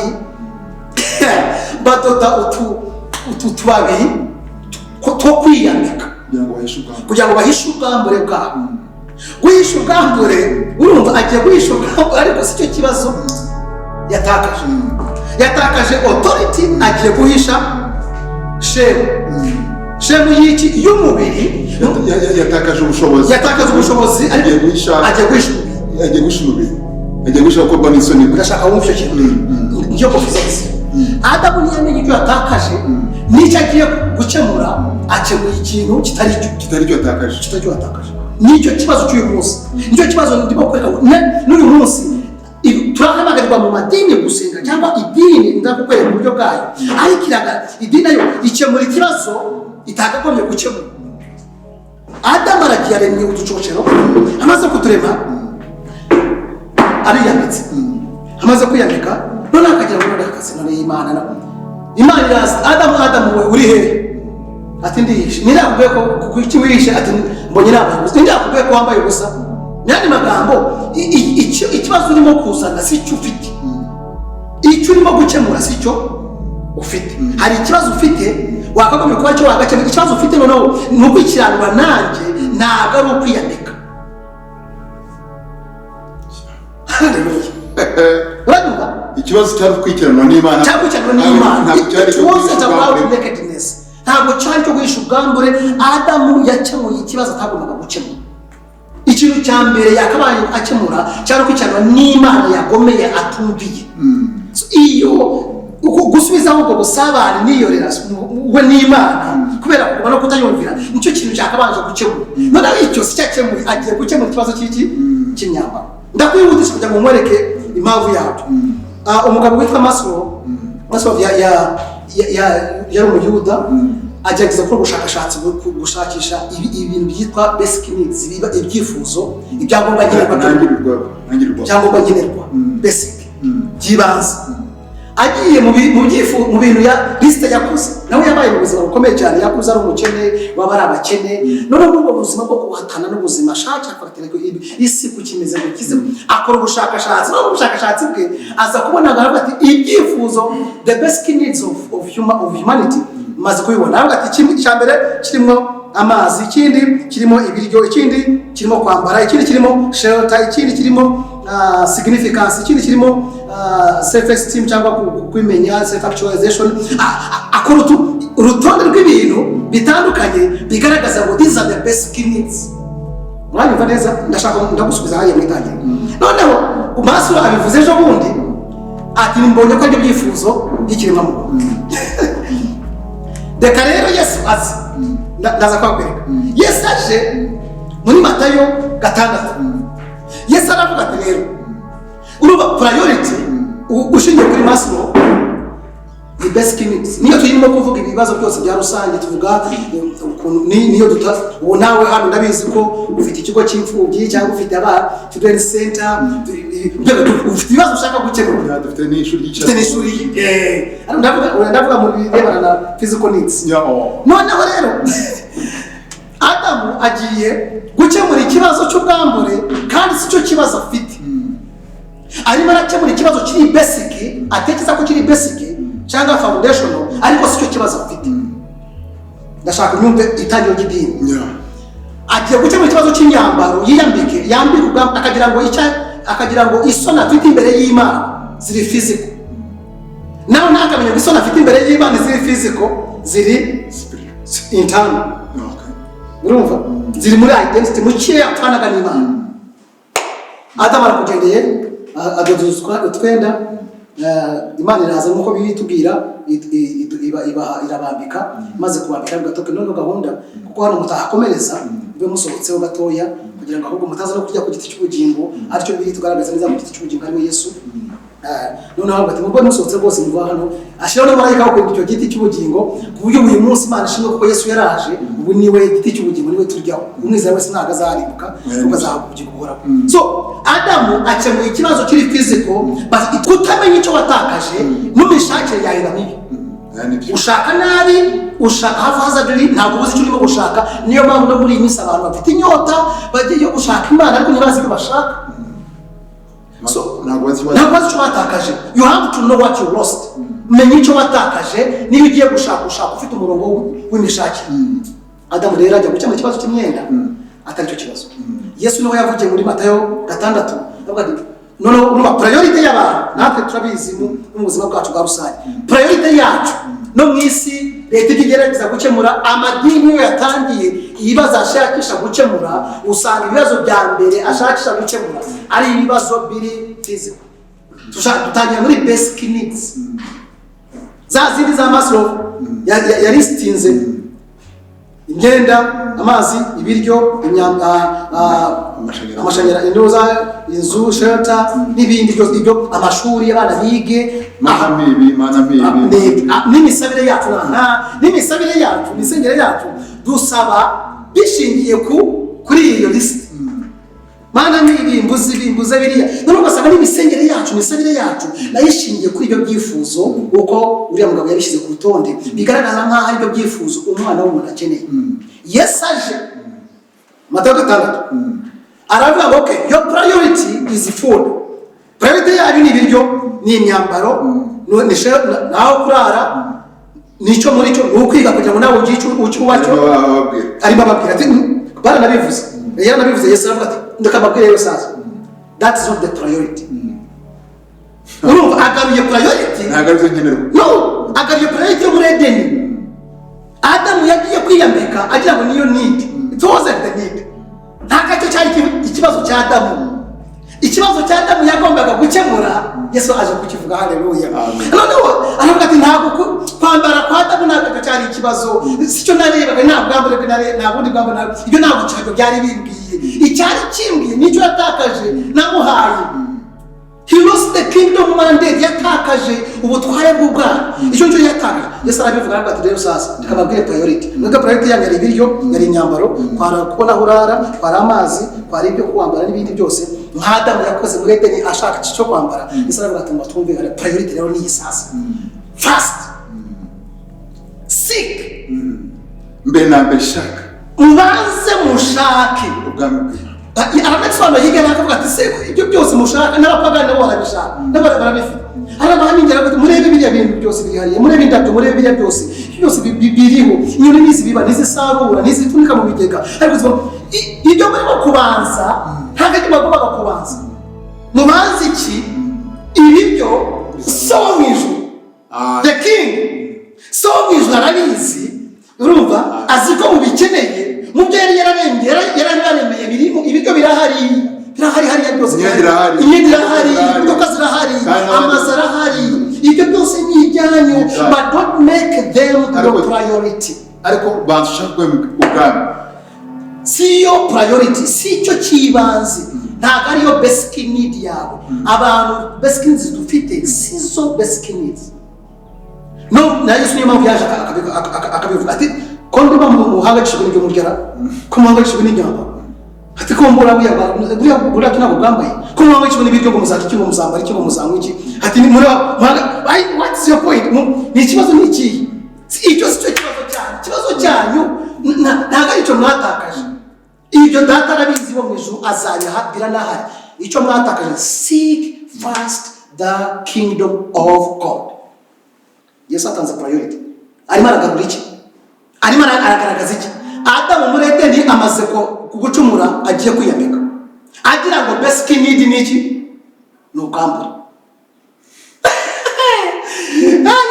bari basenga nigeze kubana n'umuntu ku musozi hano hamwe afata inkoni ari masenga kwa bana imodoka yavuga mu rundi rurimi ntavuga bana mwimodoka nanjye ndashaka imodoka ndashaka gutwara imodoka ndashaka gutwara imodoka abantu benshi cyane bafata umwanya munini cyane badashaka ubwami bw'Imana ahubwo bashaka ibintu noneho rero icyo bishatse kuvuga ni iki icyo Adamu yatakaje muri Edeni niyo mpamvu n'imisengere yacu uyu munsi ubona ifite ikibazo ibyo dusaba sibyo twakagombye kuba dusaba nakubwiye ngo kudasobanukirwa ubwami n'imisengere iba mibi usenga nabi kuko ntabwo uzi ibyo watakaje n'ibyo ufite ngo umenye ko udafite wari ibyo usaba kutamenya rero icyo twatakaje dusaba nabi Adamu kutamenya icyo yatakaje akemura ikibazo kitari cyo ntabwo rero Adamu agiye gukemura ikibazo yitwa ngo ni basic urumva yishyiraho standard ntabwo agifite standard ye ntabwo moral the ethical standard ntabwo ikiri ya relationship ye n'Imana imana ye n'Imana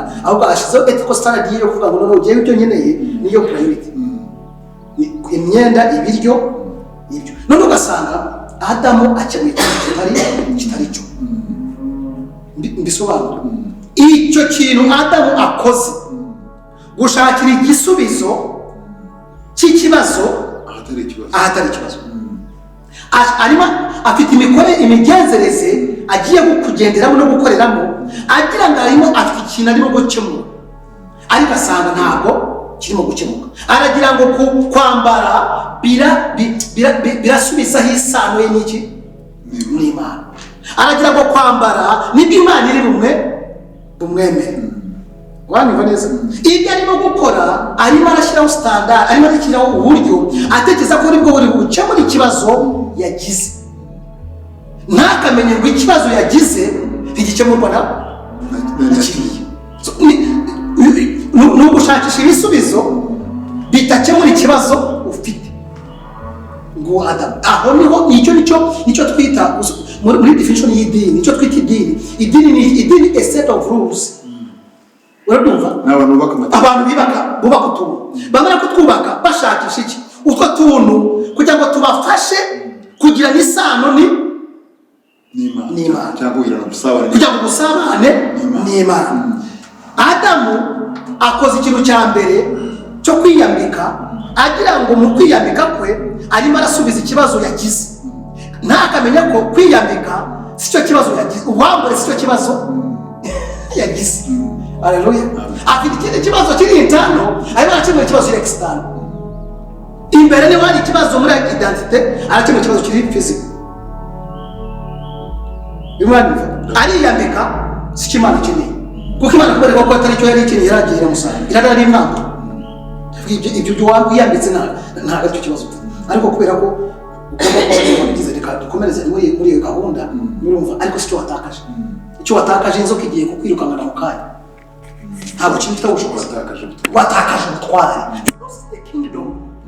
Ntabwo watakaje nawe icyo watakaje isano dufitanye ujya naguhaye ubutware nari nakuye ku bwanjye ndago wabutakaje. Wabutakaje rero ibi birimo kwiyambika urimo urashobora kimwe ikibazo cy'uto utazi. Imana iramugitoke nta kibazo, iramwambika, imaze kumwambika ariko have hano, ariko ibyo wakoze uzagira ingaruka zabyo. Inzoka ziraza kukwirukankana, imibi iraza kugutera malaria, nta kundi biri kugenda. Nawe Eva byose ibihano byo uzabyubyara ibyo bihano byose rwose birahari. Ubutaka buravumwa, Adamu arahanwa, Eva arahanwa. Ibyo byose biza ari ingaruka z'amahitamo yabo. Icyo nashaka kwerekana, nashaka kukwereka the origin, itangiriro ry'icyitwa religion cyangwa idini. Idini bishatse kuvuga iki? Idini si misende, si idini ngo yitwa runaka Bank Life cyangwa ndaye ibindi byose. Idini ni ibintu abantu bashyiraho bizagena imyitwarire yabo, bikagena imikorere yabo, bikagena n'imico yabo, traditions cyangwa rituals. Iyo niyo dini. Idini ni ukwicara mugapanga ikintu, amategeko n'amabwiriza azagenga nk'uko nawe ufite uburyo uyobora.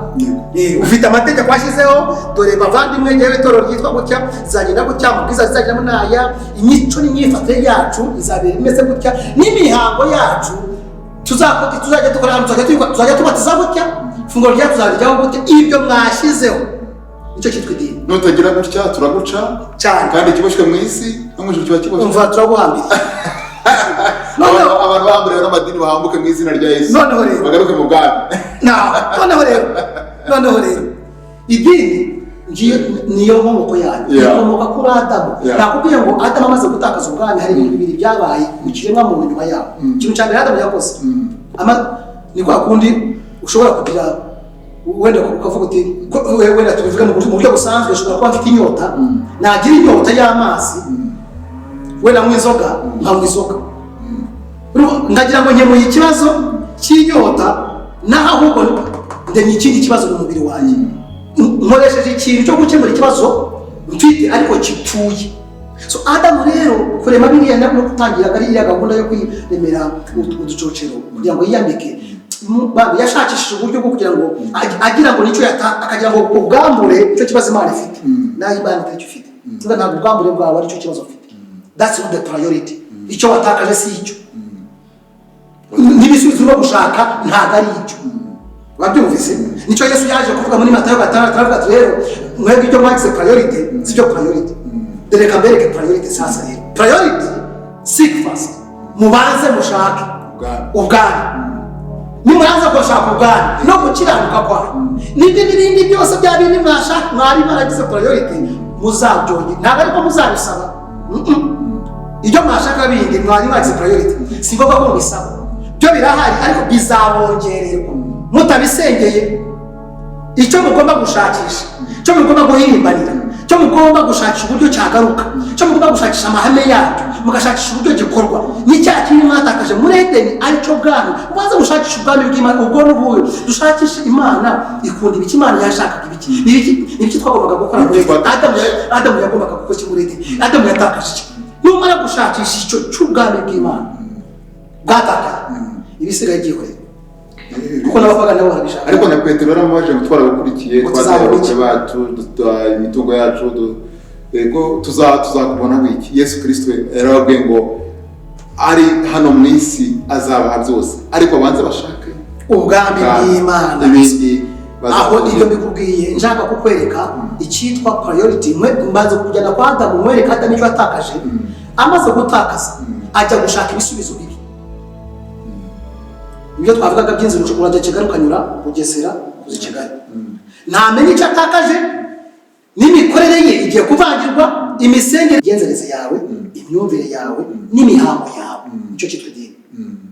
Adamu arabikora, Imana imwereka ko ntabwo aricyo kibazo waba ufite. Yaraki cyo kiramwihorera. Nyuma yaho kugeza kuri Yesu iwacu kongera abivura, avuga ati mva abavandimwe mwarayogeye, reka mbereke icyo mugomba kumaza gushaka. Icyo mwatakaje icyo mugomba kumaza gushaka. So muri Edeni ntabwo umuntu yatakaje idini kuko nayo yari afite.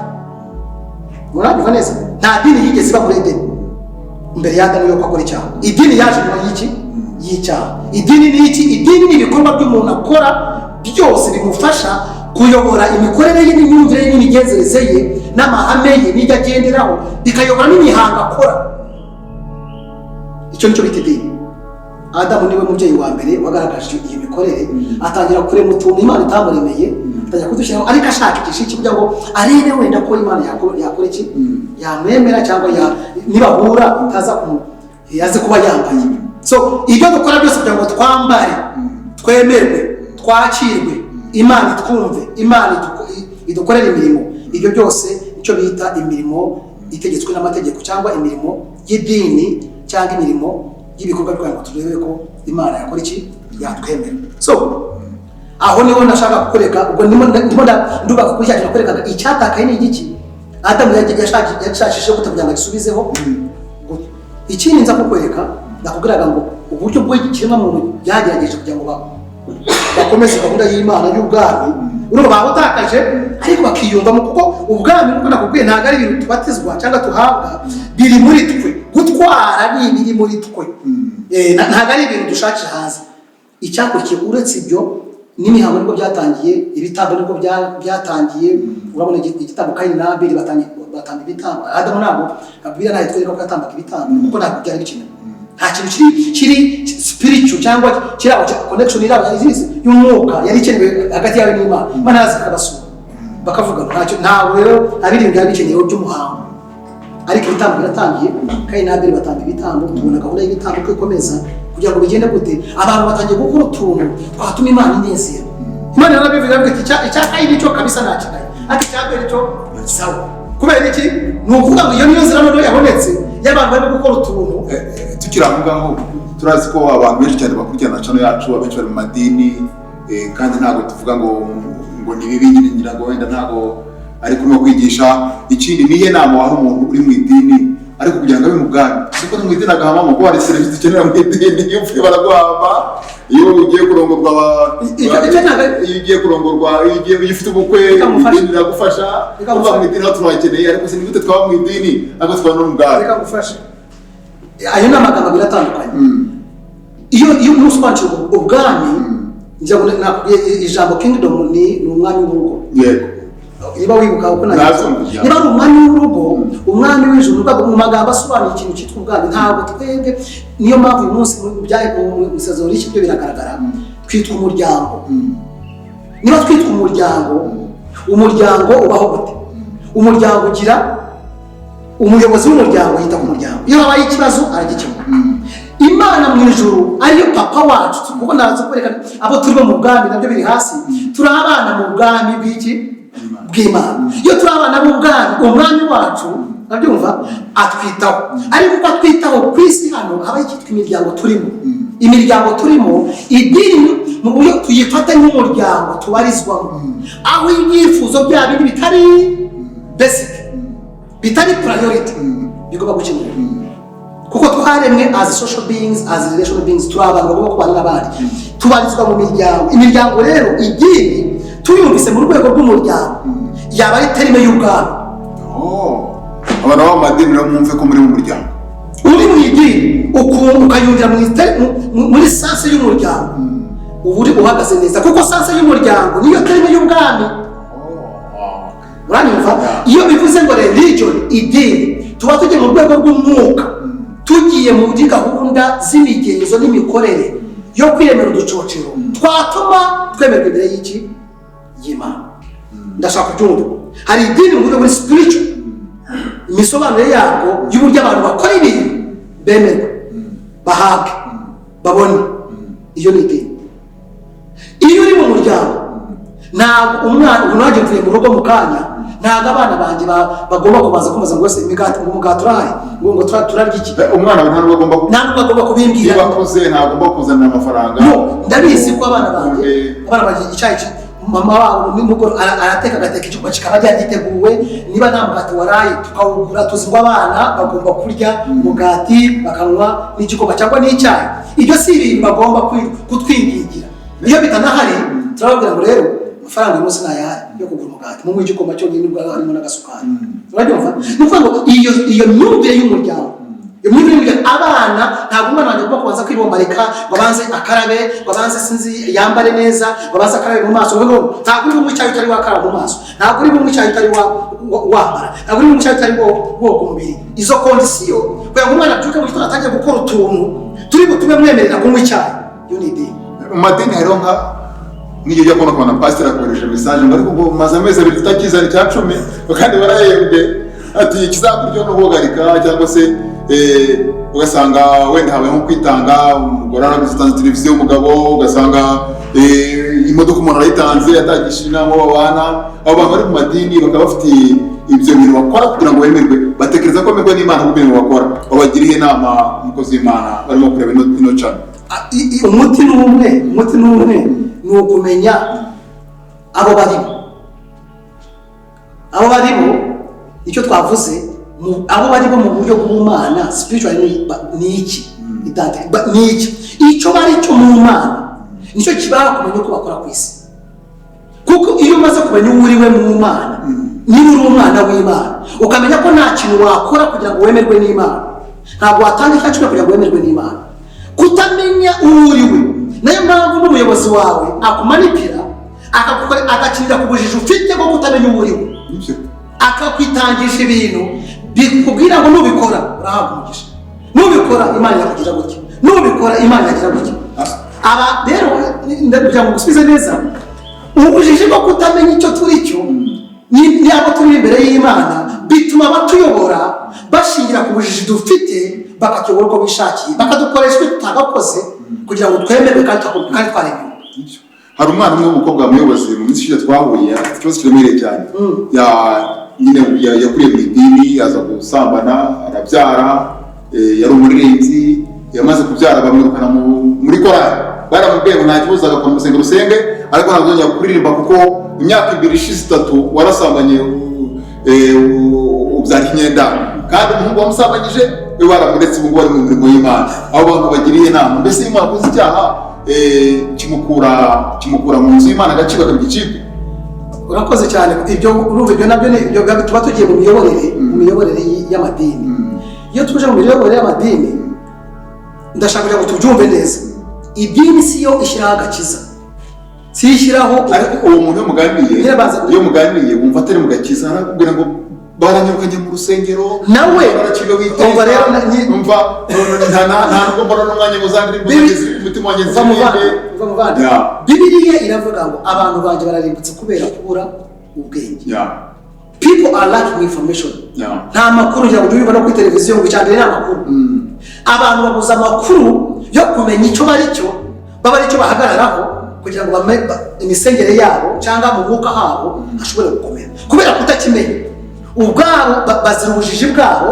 Ikindi n'ababahagarika bagashingira ku bujiji bafite ugasanga umuhagaritse kubera amabwiriza n'imiyoborere n'imikorere y'idini ryawe navuze kuko ibyo bintu miyoborere buri muryango ugira amategeko ayobora umuryango. Niba umuryango runaka ufite amategeko avuga ngo twebwe uwitwara gutya tumufata gutya, niba ari uko yari yo migenzereze y'uwo muryango ni uko bahana. Ariko abantu tubabwire ko bakiri mu bwami, ariko umuntu wahanwe agomba kumenya uwo ari we, urabyumva, kugira ngo ntatakaze byiriyo by'icyo ari cyo, abe yatakaje idini, yatakaje umuryango yabarizwagamo, ariko amenye ko atatakaje ubwami bw'Imana. Amen. Abantu rero babyumvise bafite icyo kibazo mumenye ko mukiri mu bwami. Kimari igihe kinini cyane kiri mu Rwanda. Ni ukuvuga ngo gazi yasaba Imana ushobora guhanwa n'abantu kandi Imana yo yarababariye. Mu bwami Imana yababariye, amenye ko kubirukanwa mu rusengero si ukwirukanwa mu bwami. Kubuzwa kujya ku igaburo ryera ry'imigati na vino cyangwa n'umutobe ntabwo ari ukubuzwa kuba ufite Yesu mu buzima bwawe. Uranyumva neza? Abadive bagira ngo njya byumva ngo niyo umuntu yaguye mu cyacu ubusambanyi ngira ngo iyo none abantu tuma kubyumva, uyu muntu watezwa amenye ko kwirukanwa mu idini si ukwirukanwa mu gakiza, si ukwirukanwa mu bwami. N'umwana w'Imana n'umwana w'ubwami abanza agende, avuye mu idini, avuye mu rusengero, ariko ahagiye akomeza akunda Imana, akomeza asenga Imana, akomeza yizera Imana, akomeza abe mu mwuka, kuko ntabwo yavuye mu bwami, yavuye mu idini. None umuntu arava mu idini ngo banyirukanye akagwa akajya mu ngo jere kubira nakibona kuri ikindi kakani wavuze ashobora kuvuga ngo ntabwo akiririmba, naho hari ikibazo, kubera ko twabaye Imana bigize irema human doings, yaremye human beings. Ayo n'amagambo y'Icyongereza. Human doing ni umuntu uba umuntu kubera igikorwa. Human being ni umuntu uba umuntu kubera icyo ari cyo. Turi abantu bidashingiye ku mirimo dukora, turi abantu kubera ko turi abantu Imana yaremye turi abantu. Nubwo umuntu waririmbaga bakamuhagarika kuririmba kubera ko ari human doing, arakomereka agafata ubu sinyiririmba n'iby'Imana nashatse nabireka kubera ko sinyikora. Bandi rero bakora kugira ngo bemerwe. Uko gukora rero niba ukora ukumva ariko kwemerwa kwawe, aho ubutazi uri ntabwo bikora. Amen. Haleluya. Amen. Ndakomeje. Noneho rero twarimo kuvuga ngo ubwami Adamu arabutakaje, amaze kubutakaza tweretse ibintu bibiri yakoze. Ikintu cya mbere nakivuze ni ukwiremera idini cyangwa imikorere igiye kuyobora imigenzereze ye n'imyumvire ye n'imihango ye, agira ngo nibwo azemerwa n'iki n'Imana. Imana imwereka ko atari byo akeneye. Icya kabiri umuntu yaremye tubibona kuri Nimurodi. Nimurodi niwe mu kinyejana nyuma yaho uwitwa Nimurodi ngo niwe wa mbere waje no ari ahantu yari atuye ari Babyloni. Urumva niho yari mu ubwami bwa mbere bwatangiye Babyloni, ku munara w'i Babeli. Umunara w'i Babeli uzanywe n'iki? Umunara w'i Babeli umuntu arangije aravuga atari ku bundi mwaretse ko hari noneho imbere muri bo intrinsically bafite ikintu bumva batakaje. Nakubwiye ngo ubutware buri mu maraso. N'akana gato rwose karavuka kamara kuzamukamo gutya kubona gatangiye gutegeka. Katarabibonye ahantu aho ukabona katangiye kuvuga ngo wowe ibi n'ibi, ako kantu ko gutwara ko gutegeka kari mu muntu. Nimurodi niwe watangiye ubwami bwa mbere, abushyiraho kabisa, arabutegeka. I Babyloni navuga atari ko na nyuma yaho baravuga atari ko bamukomotse, baravuga atari ko mwaretse twiyubakira umunara, mwaretse twiyubaka inzu ngo tukamenyekana, kugira ngo so that our name would be great, kugira ngo izina ryacu rimenyekane. Mureke twubake tuzamuke.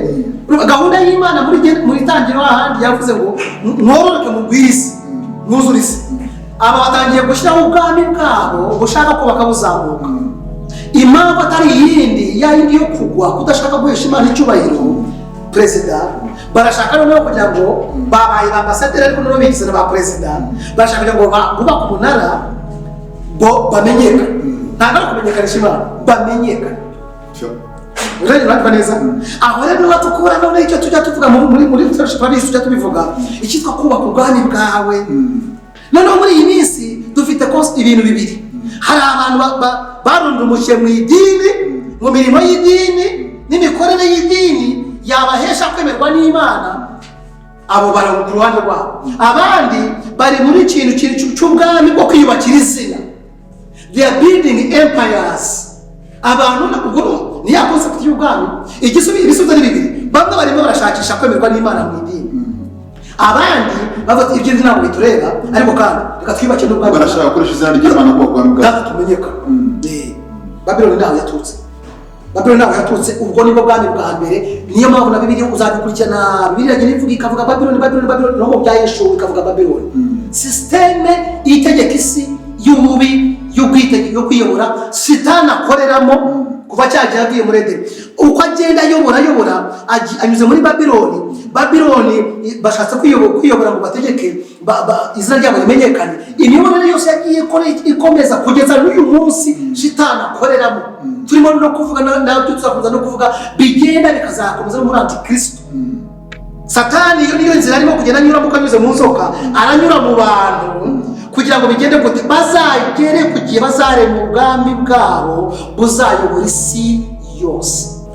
Narimo kuvuga ko umuntu amaze gutakaza ubwami muri Edeni, hari ibintu bibiri byavutse muri Edeni byitwa imirimo y'ikiremwamuntu, kandi ashakisha mu buryo kugira ngo agarure ya shusho yari afite ku giti cye, mbese bitarimo Imana. Ikintu cya mbere twita ikintu cyo mu mwuka ni ikintu Adamu yagerageje gukora, aricyo twavuze idini ya mbere yaremeye kugira ngo yemerwe n'Imana. Iyo ni imikorere y'imigenzo Adamu yavumbuye, yaje no kuba uruhererekane tubona no mu isezerano rya kera ryose, iri n'imigenzo n'imikorere yo kugira ngo abantu Imana ikora iki ibemere. Akona icyo ni iki cyo twakwita cyo mu mwuka cy'umuntu gushakisha ko atari ikintu atakaje, ariko sinakibona gute, ariko mu kugishakisha kugira ngo akigarure agakoresha inzira itari yo, kandi iyo nzira yakoresha akagira ngo koko yakibonye nawe ntacyo yabonye. Inzira ya kabiri ni inzira y'ubwami noneho butarimo Imana, aribyo twita empires. Umuntu kwiremera ubwami butarimo Imana, aribyo twabonye bitangiye ku munara w'i Babeli, aho abantu bavuze ngo mureke twubakwe uyu munara kugira ngo izina ryacu rimenyekane. Iyo ni imikorere, ni ya mbuto y'ubwami iri mu muntu, ariko gahunda yayo ari ukugira ngo umuntu agarure bwa bwami yatakaje muri we, ariko akumva umurimo, ariko ntamenye uko yabukomeza. Nzakomeza gute? Umuntu atangira ikintu cyitwa ubwami bw'isi, ariyo mbuto y'Imana y'ubwami bwa muntu, ariko akora ubwami bwe bwatangiye i Babeli bwo kwiyobora Imana itarimo. Ibyo ni ibintu bibiri, ingaruka ebyiri zivuye muri Edeni. Havutse idini, aricyo gikorwa cyo mu mwuka kivuye mu myambarire, urumva akemura ikibazo kitari cyo. Igikorwa cya kabiri ni imitegekere n'imiyoborere yitwa ubwami, ariko dukuramo za leta z'isi. Bashobora gukora uko tubizi, hari za leta z'isi zitemera Imana kuko zibayeho, zikemura ibibazo by'abaturage, zibayeho nta Mana bakeneye. Ibyo byose byavuye i Babeli.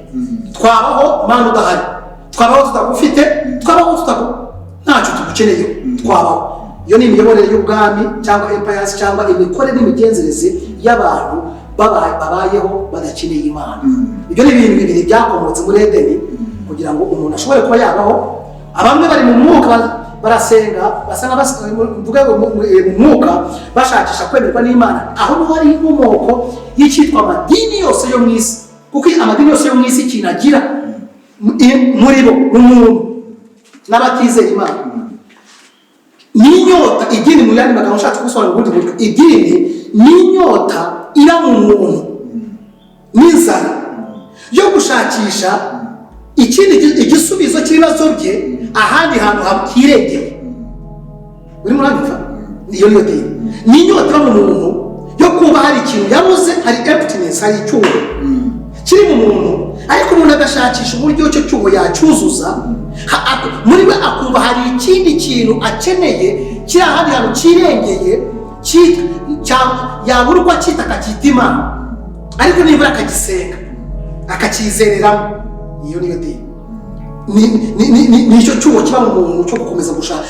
Ku rundi ruhande idini ni akantu ifite positivite yayo, kuko ni inyota umuntu agira yo gushakisha imbaraga zimurenzeho, arizo twakwita Imana. Icyo kintu ni cyiza, iyo nyota imusunika gushakisha ikintu cy'ubumana ni cyiza, ariko ikibazo bambe akaza mu nzira yo gushakisha icyo kintu, akagira ibintu akora byinshi, akagira ngo noneho yabonye igisubizo, nawe ntacyo yabonye. akagira ngo imirimo akora izamuhesha ubwami bw'Imana. None yakabaye akoresha ubutwari ndiyo reka mbigusobanurire noneho sasa noneho idini rero iki dini ikora abantu ntabwo bazi noneho idini aho isoreza. Idini ubundi ntabwo isoreza ku Mana. Idini ibyo ifasha umuntu iramuzengurutsa ikamujyana, agomba gusoza amenya ubwami. Uri mwanyumva? Hari ibintu bibiri, hari nka destinations ebyiri. Hari ubwami n'ijuru. Noneho ubwami n'ijuru idini raha abantu bagira ngo idini bafasha kugira mu ijuru.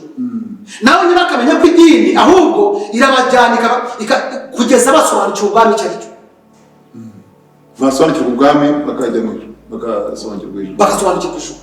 Kuko ubwami bw'ijuru n'ubwami bw'isi byose ni iby'Imana. Abari mu idini bazagera mu bwami noneho basobanukirwa. Bagomba kubanza gusobanukirwa ubwami kuko ntabwo batakaje ijuru, batakaje ubwami. Ntabwo Adamu yatakaje ijuru, ntabwo yigeze aribamo. Umuntu atakaza icyo yabayemo. Ntabwo Adamu yigeze aba mu ijuru, ntarizi. So ntabwo yatakaje ijuru, yatakaje icyo yahawe muri Edeni. Yatakaje ubwami yahawe muri Edeni, yatakaje ambasade. Ntabwo yatakaje igihugu. Ambasade bamwirukanye muri Amerika, ntabwo atakaza u Rwanda, atakaza ambasade yo muri Amerika agataha. Abantu rero bari mu idini bagira ngo idini irabafasha kujya mu ijuru. Ntabwo idini ifasha abantu kujya mu ijuru, ahubwo idini abantu bari mu madini ahubwo yakabafasha ijya arimo kubafasha byose. Niyo mpamvu tuba kuvuga ubwami basobanukirwe ko idini ibyo ikora irabaganisha gusobanukirwa ubwami batakaje. Niba mara kumusobanukirwa nibwo buzabahesha kumenya ubwami bw'ijuru. Amen. So Adamu yatakaje iki? Ubwami. Idini ntabwo ifasha umuntu kumenya iby'ijuru, ifasha umuntu kumenya iby'ubwami. Rero amadini yakabaye amadini afasha umuntu akamusengurutsa akamujyana kugeza yumvisha inyigisho z'ubwami akamenya icyo yatakaje icyo ari cyo. Haleluya. Amen. Aho hasobanutse. Yego. Mbari no kubisanga ngo bimenyekane byumvikane neza. Niyo mpamvu Yesu aza yaravuze ngo priority yanyu ntabwo ari iki, ntabwo ari ibintu bisanzwe. Priority yanyu ni ubwami bw'Imana. Mubaze mushaka ubwami bw'Imana nibwo n'ibindi byose muzabyongera. Rero ni ukuvuga ngo ngubwo ubwami turimo kuvuga. Ngira ngo wari wabibwiye urambwira se ubwo bwami none ko tubuvuga umuntu abujyamo gute? Yes, nicyo ngicyo ndi gusoza tugana ku musozo. Tubwire ni gute abantu bari mu madini, ni gute abantu batari mu madini, ni gute abantu Imana yaremye ikabarema, ikabaha authority, ikabaha ubutware. Iyo uvutse ubwami ntabwo uri umwami. Abantu bose ko ari abami, hakaba hari abari inyuma batabitekereza, hakaba hari abantu batabiriho, hakaba hari abantu badashaka no kubyumva. Ni gute basubira mu bwami? Baba bari mu madini, baba batari mu madini, ni gute basubira mu bwami? Kuko injyago cyumvikanye ko aribwo batakaje. Yego. Ntabwo twatakaje ijuru, abantu basengera kujya mu ijuru ntabwo ari cyo batakaje. Yego. Impamvu tuvuga ijuru nuko hari ugupfa. Nuko hari ugupfa. Iyo hatabaho gupfa nta juru ryakabaye, nta juru twaremewe isi. Ariko kubera ko habayeho gupfa turavuga ijuru ko iyo tuvuye muri mubiri tujya mu bwo mu mwuka muri paradizo. N'ijuru Imana Bibiliya bivuga ko Imana igira ijuru mu bwami bwayo aho buri, natwe nyuma yaho Imana izarema ijuru rishya n'isi nshya. Uko bizagera byose byanditswe birahari birabivuga, byahishwe ko havuga. Ntabwo rero icyo turimo gushakisha umunsi, ntabwo turimo gushakisha iby'ijuru ko ntabwo tugeze tubayo. Adamu ntiyigeze abayo ntabwo aribyo yatakaje. Niyo mpamvu Imana ntacyo yamutwaye, yaraje iramusanga aho yatakariye niwe wamusanze. Rero kanihute ubwami twabuvuze. Ubwami ni iki? Ubwami butangira origin y'ubwami ni yene mu ijuru. Imana ikoze iremye koloni cyangwa ubundi bwami bw'isi. Ntabwo buremye gusa ishyizeho umwami witwa Adamu imaze kumushaho na Eva, iberetse uko bagomba kubaho, ariko itanze itegeko rigomba kubatandukanya hagati ya perezida na ambasaderi. Ariwe mwami na ambasada waje ku isi ugiye kuyobora ubukoroni. Adamu kubera ko Satani wabaye mu ijuru wigometse nawe akaza agatangira ubwami bwe, afite n'abamarayika bamukurikiye, agira ishyari ryo kuza kugusha umuntu wahawe ubundi bwami kugira ngo nawe agomere Imana nk'uko nawe yagomeye Imana. Adamu atakaza ubwami, twabibonye. Dominion yahawe gutegeka isi n'ibindi byose arayitakaza, ijyana wakande kwa Satani. Satani atwara ubwami bwacu, ategeka isi n'uyu munsi turabona ingaruka zabyo, aracyategeka. nyuma yaho twabonye Adamu amaze gutakaza ubwami ni ibiki yakoze kugira ngo bimugarurire bwa bwami yatakaje. Kutamenya icyo yatakaje n'ibisubizo yashakishije biba birapfuye. Ashakisha ibisubizo by'idini kandi idini idakemura ikibazo cy'ubwami. Imihango ye ntiyagombaga kumutuma Imana imwemera. Icyo yari yatakaje yakabaje Imana akavuga ati Mana ubabarire bose byageze nabi, agasubizayo iyo sano hagati hagati ye nawe. Mbese yakoze aho baragiye ariyandika yishakira mu yandi magambo ibisubizo byo kugira ngo yemerwe. Ariko tubona cyitwa imihango y'idini n'imikorere y'idini. Ibyo turabibona uretse idini. Ikindi cyavutse muri Edeni kindi nyuma yaho mu kiremwa muntu ni ubwami bufatika bw'isi, ariko tubona bwatangiye i Babeli. Umuntu ashyiraho ubwami bwo kwiyobora adafite Imana. Tumenyekane tubeho nta kibazo Imana yaba itabaho byo ntabwo tureba. N'uyu munsi birahari. Satani tukabona ko afite iyo ibintu uko ari bibiri. Bamwe biciye mu madini, abandi biciye mu bwami bw'isi. Gushaka kwimenyekanisha nta Mana iriho. N'uyu munsi abantu bapfiriye aho ngaho ni gute bagaruka kugira ngo basubire mu bwami? Nakora agasamari yo kukwereka kugira ngo ugere kuri iki kintu. Abo bantu bamwe afatiye mu madini bagira ngo baremerwa n'Imana kandi bitari byo, kuko iyo ni inzira mbi yo kwemerwa n'Imana. Abandi bigenga nta Mana bafite n'ibyo gusenga batabishaka cyangwa ibyo Imana batabishaka. Nibwo bwami bw'isi tubona Satani agenda akoresha mu bantu batubaha Imana batemera n'uko Imana iri. Bwatangiye i Babeli. Ibyo bintu uko ari bibiri, Satani niba anyura kwica ikiremwa muntu akakibagiza ibyo cyatakaje, kigashakisha nabi kugarura icyo cyatakaje. Abandi bakavuga ati nta n'ibyo dushaka, ibyo twatakaje nta n'ibyo twatakaje, twabaho mudahari, Imana idahari. Noneho rero aho niho twatugeze. Ubwo rero twashakisha ese kw'ibyo byabaye Imana igisubizo ifite cyo kugaruraho ibyo yari yararemye muri Edeni ni ikihe? Tukakibona Imana izana muri Kristo Yesu. Amen. Kristo Yesu Adamu wa kabiri. Adamu wa mbere atakaje ubwami, haza Adamu wa kabiri ugiye kugarura ubwami. Adamu wa mbere yatakaje ubwami, Adamu wa kabiri aje kugarura ubwami. Utise abantu binjira gute muri ubwo bwami? Ibyanditswe birahari muri Matayo 4:17 birabivuga. Yesu aho yavuze cyangwa ngo ati mwihane, repent for the kingdom of God is ubwami bw'Imana buregereje. Nicyo cyanditswe cya mbere yabwirije. Mwihane, ubwami bw'Imana buregereje. Abantu bagira ngo kwihana ni ukwihana ibyaha. Kwihana mu busanzwe bw'ijambo kwihana ni uguhindukira warebaga aha uganisha ukareba hano. Icyo cyitwa kwihana. Imirebere yawe igahinduka, mindset ibe mu bwami baba bahindure. Umva, mwarebaga nabi murebe gute, mwareberaga mu migenzo n'imikorere n'ibindi mutekeza ko hari ibyo mwakora kugira ngo umutima mwemerwa, muhindure noneho sasa murebe hano mu bwami, the kingdom of God. Mwihane kuko ubwami bw'Imana ntabwo yavuze ngo muhindure kuko mu mwuka hameze nabi cyangwa muhindure. The kingdom of God, ubwami bw'Imana buregereje. Ikindi cyane twavuga ngo ubwami bw'Imana buri muri bamubaza ngo ese buri muri mwereka, ashaka bagaragariza ngo niwe mwana ubwahari n'ubwami bwahageze, kuko umwami ahageze n'ubwami buhari. Amagambo wenda ndavuga ibyanditswe ni byinshi, ariko cyane cyane mu buryo bwo kwinjira muri ubwo bwami ari n'amagambo Yesu yagendaga avuga ibirebana n'uko ubwami bwaje. Niyo mpamvu yagira amagambo avuga ibyanditswe bitandukanye muri Matayo 10:28 avuga ati nimuze ababishira amareberewe muze musange ndabaruhura. Umva nige nzira n'ukuri n'ubukingo ntawe uzajya kwa data namujyanye. Arongera ati nigerembo ry'intama. Ubwo bwami bwatakaye, jewe mwami ndaje. Adamu wa kabiri ni jewe ugiye kugarura. Abashaka kugaruka muri ubwo bwami dore munyura muri cyo nigerembo nimwijira mwamwishyira mu bwami. Mwabusohotsemo mwavuga kwa Shetani mwene wanyu muri ubwo bwami bwa Shetani, muhindukire mureke kureba kwa Shetani noneho murebe hano hari undi mwami waje. Uyu mwami waje rero uburyo mwinjira muri ubwo bwami ni ukumwizera. Amagambo arahari hano muri Yohana 10:29 havuga ngo amaraso ya Kristo niyo atwozaho ibyaha byose. Muri Yohana 10:9 havuga ngo ni jyewe rembo ry'intama. Muri Yohana 10:28 havuga ngo muze mwese abashina baremerewe nda musange ndabaruhura. Ajyavuzwe mu 2021 havuga ngo nta rindi zina twahawe dukoma gukirizwamo uretse izina rya Yesu. Yohana 14:6 tugeza no kw'ubugingo. Umva Mari kuce cyane mu 15 haravuga ngo mwihane mwizere ubutumwa bwiza. Matayo 19:15 mu 17 haravuga ngo niba mushaka kwinjira mu bwami bwanjye mwubahiriza amategeko yanjye.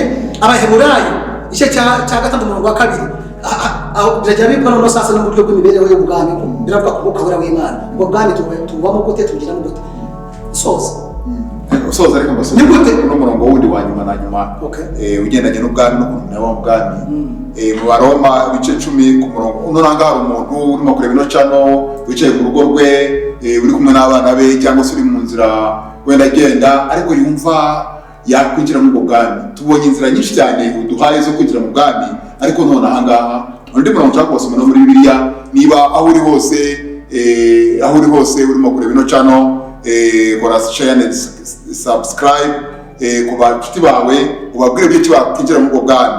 Tujye kubasoma mu gitabo cy'Abaroma ibice 10 ku murongo wa 9 baravuga ngo ni watuza akanwa kawe yuko Yesu ari umwami, ukizera mu mutima wawe yuko Imana yamuzuye uzakizwa, kuko umutima ari wo umuntu yizeza akabarwaho gukiranuka, kandi akanwa akaba ariko yacuza agakizwa.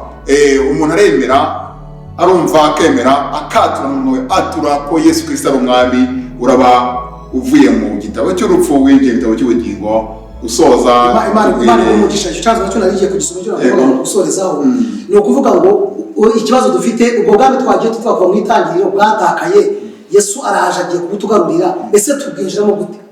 Icyo cyo cyanditswe cyangwa gusoza uburyo tubwinjiramo nuko uwo mwami waje wagariye ubwo bwami, waje akaka Satani imfunguzo z'ubwami akatugarurira ubwami. Ntabwo yapfuye ngo azuke ubwami turabuhawe ngo birarangiye. Oya, hariho intambwe yo kujya yo kwinjira muri ubwo bwami. Intambwe yo kwinjira muri ubwo bwami kugira ngo nawe uhabwe za mfunguzo z'ubwami. Urufunguzo rw'ubwami rukwiza mu bwami ni Yesu, irembo ni Yesu. Ariko iyo umaze kwinjira mu bwami hari n'ibindi nabyo ubona n'amagambo arahari. Hari urufunguzo rwo kwinjira mu bwami n'imfunguzo z'ubwami biratandukanye. Urwo kwinjira mu bwami ni Yesu, kumwizera winjira mu bwami bw'Imana. Wamara kwinjira ibizaguhesha ibiri mu bwami nizo funguzo tubona, gusenga, gukora ibiki zazo guhesha ibyiza by'ubwami. So ubwami twavugaga reba bavandimwe inshuti baduteze amatwi batureba, ubwami twavugaga tugeze kuri urwego rwo kuvuga umuntu abwinjiramo gute, uko bwatakaye mwabwumvise, uko uwaje kugarura mwabwumvise. Yesu niwe wenyine rembo, niwe wenyine utugarurirwa bwami. Umwizera ahita yinjira muri bwa bwami kuko niwe mwami waje kugarura ubwami twatakaje muri Edeni. Igisubizo cy'ikibazo cyabaye muri Edeni ni Yesu Kristo.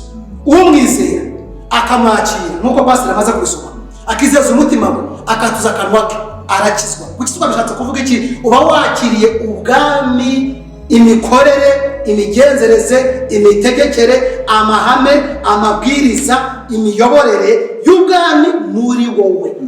Ibyari byaratakaye muri Edeni tubigarurirwa muri Kristo Yesu. Niba wase iryo sengesho nk'uko pastor amaze kubisoma, nawe aho uri, niba ushaka kwinjira muri ubwo bwami bw'Imana, nuko tubwinjiramo muri Kristo Yesu. Kandi umaze kubwinjiramo, ibindi twakomeza kwigisha nyuma yaho ni ukukwereka Yesu umaze kugira mu bwami witwara gute, wifata gute. Aho niwe Yesu yavugiye ngo mbahaye imfunguzo z'ubwami. Imfunguzo z'ubwami ziri mu bintu byose bikoreshwa ku isi cyangwa mu gakiza cyangwa mu mwuka bituma tubona ibyo twasezeranyijwe mu bwami bw'Imana. Imana ibaha umugisha mwakira iryo jambo ry'ubwami. Kandi nk'uko nababwiye, ubwami nicyo gisubizo cy'umutima w'umuntu. Ubwami niyo mazi amba n'inyota yo guhirimbana k'umuntu ashakisha iby'Imana. Ubwami bw'Imana nibyo biryo bimara inzara y'umukristo cyangwa y'umuntu wese ushakisha kumenya iby'Imana. Ibiri hanze y'ubwami muvandimwe ibyo ushakisha byose ntacyo byakumarira, ariko numara kumenya ubwami bw'Imana bizaguha kubaho neza kandi n'ubuzima bwawe buzarushaho kugira icyerekezo kizima. Imana ibaho umugisha. Reka dusenga Imana. Okay, abakunzi ba Ndahiro Kingdom TV, tutari kwinjira mu gusenga, agiye gusengera aho uri hose. Ukaba ushaka kwinjira mu bwami, agiye gusengera waba uri Burayi, waba uri mu mahanga mu Rwanda, waba uri mu bihugu bya Afurika, waba uri muri Amerika, ukaba ushaka kwinjira mu bwami bw'Imana, agiye gusengera aho uri. Atura, ukoresha umunwa wawe uvuge ngo guhera uyu munsi narumvishe, none ndemeye n'umutima wanjye, ubu noneho natuye ko Yesu Kristo ari umwami. Urahita winjira mu bwami, ibindi bizaza nyuma. Ntabwo tuvuze ngo tumusezeyeho azajya akomeza azanga. Ikibazo waba ufite cyandika aho hasi, ikibazo wumva wamubaza, ibibazo nimara kubyandika tuzamuhamagara kandi bazisubiza neza, ubundi Imana ibamugisha. None ngaho uri hose, igihugu cyose waba urimo, aho waba uri hose, atura ko Yesu Kristo ari umwami, ubundi tugusengere winjire mu bwami. Reka dusenge, dusaba umukozi Imana dusengere, asengera abo bantu batuye bakemera kuba mu bwami. Reka dusenge Imana. Mwami, twagiye kugushimira kuko uri umwami wacu, ariko natwe tukaba turi abami kuko ni wowe utubyara. Turagushimira kuko ubwami bwawe bwo tuvuze, kandi tuzakomeza kubuvuga kuko nicyo waturemeye.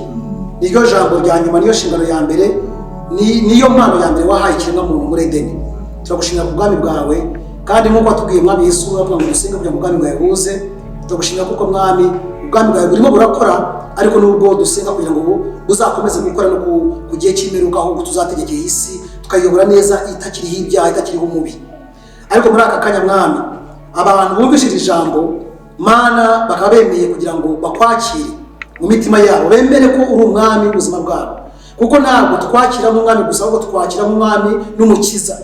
Kudukiza ni uko udukiza ibyaha, ukadukiza ukugwa kwacu, ukadukiza Satani wari waradutwaje igitugu, aho ni mu mwuka, ukadukiza ibyaha byacu, ukatubarira ibyaha byacu. Ariko iyo urangije kudukiza nk'umukiza, uba umwami, uri umwami n'umukiza.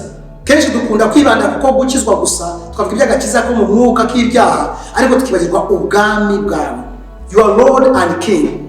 Rero ndasengera abavandimwe, buri umwe umaze kwinjira muri ubu bwami, ndagusaba kugira ngo umwami wacu ukomeze kumufasha kugira ngo arusheho gushora imizi mu kumva no gusobanukirwa uwo ari we n'uwo uri we, n'ibyo turimo ibyo ari byo, kugira ngo dufashe kwitegura neza muri iyi minsi turimo ikomeye, tumenye abo turiho kandi tumenye n'uko twitwara mu buzima bwa buri munsi.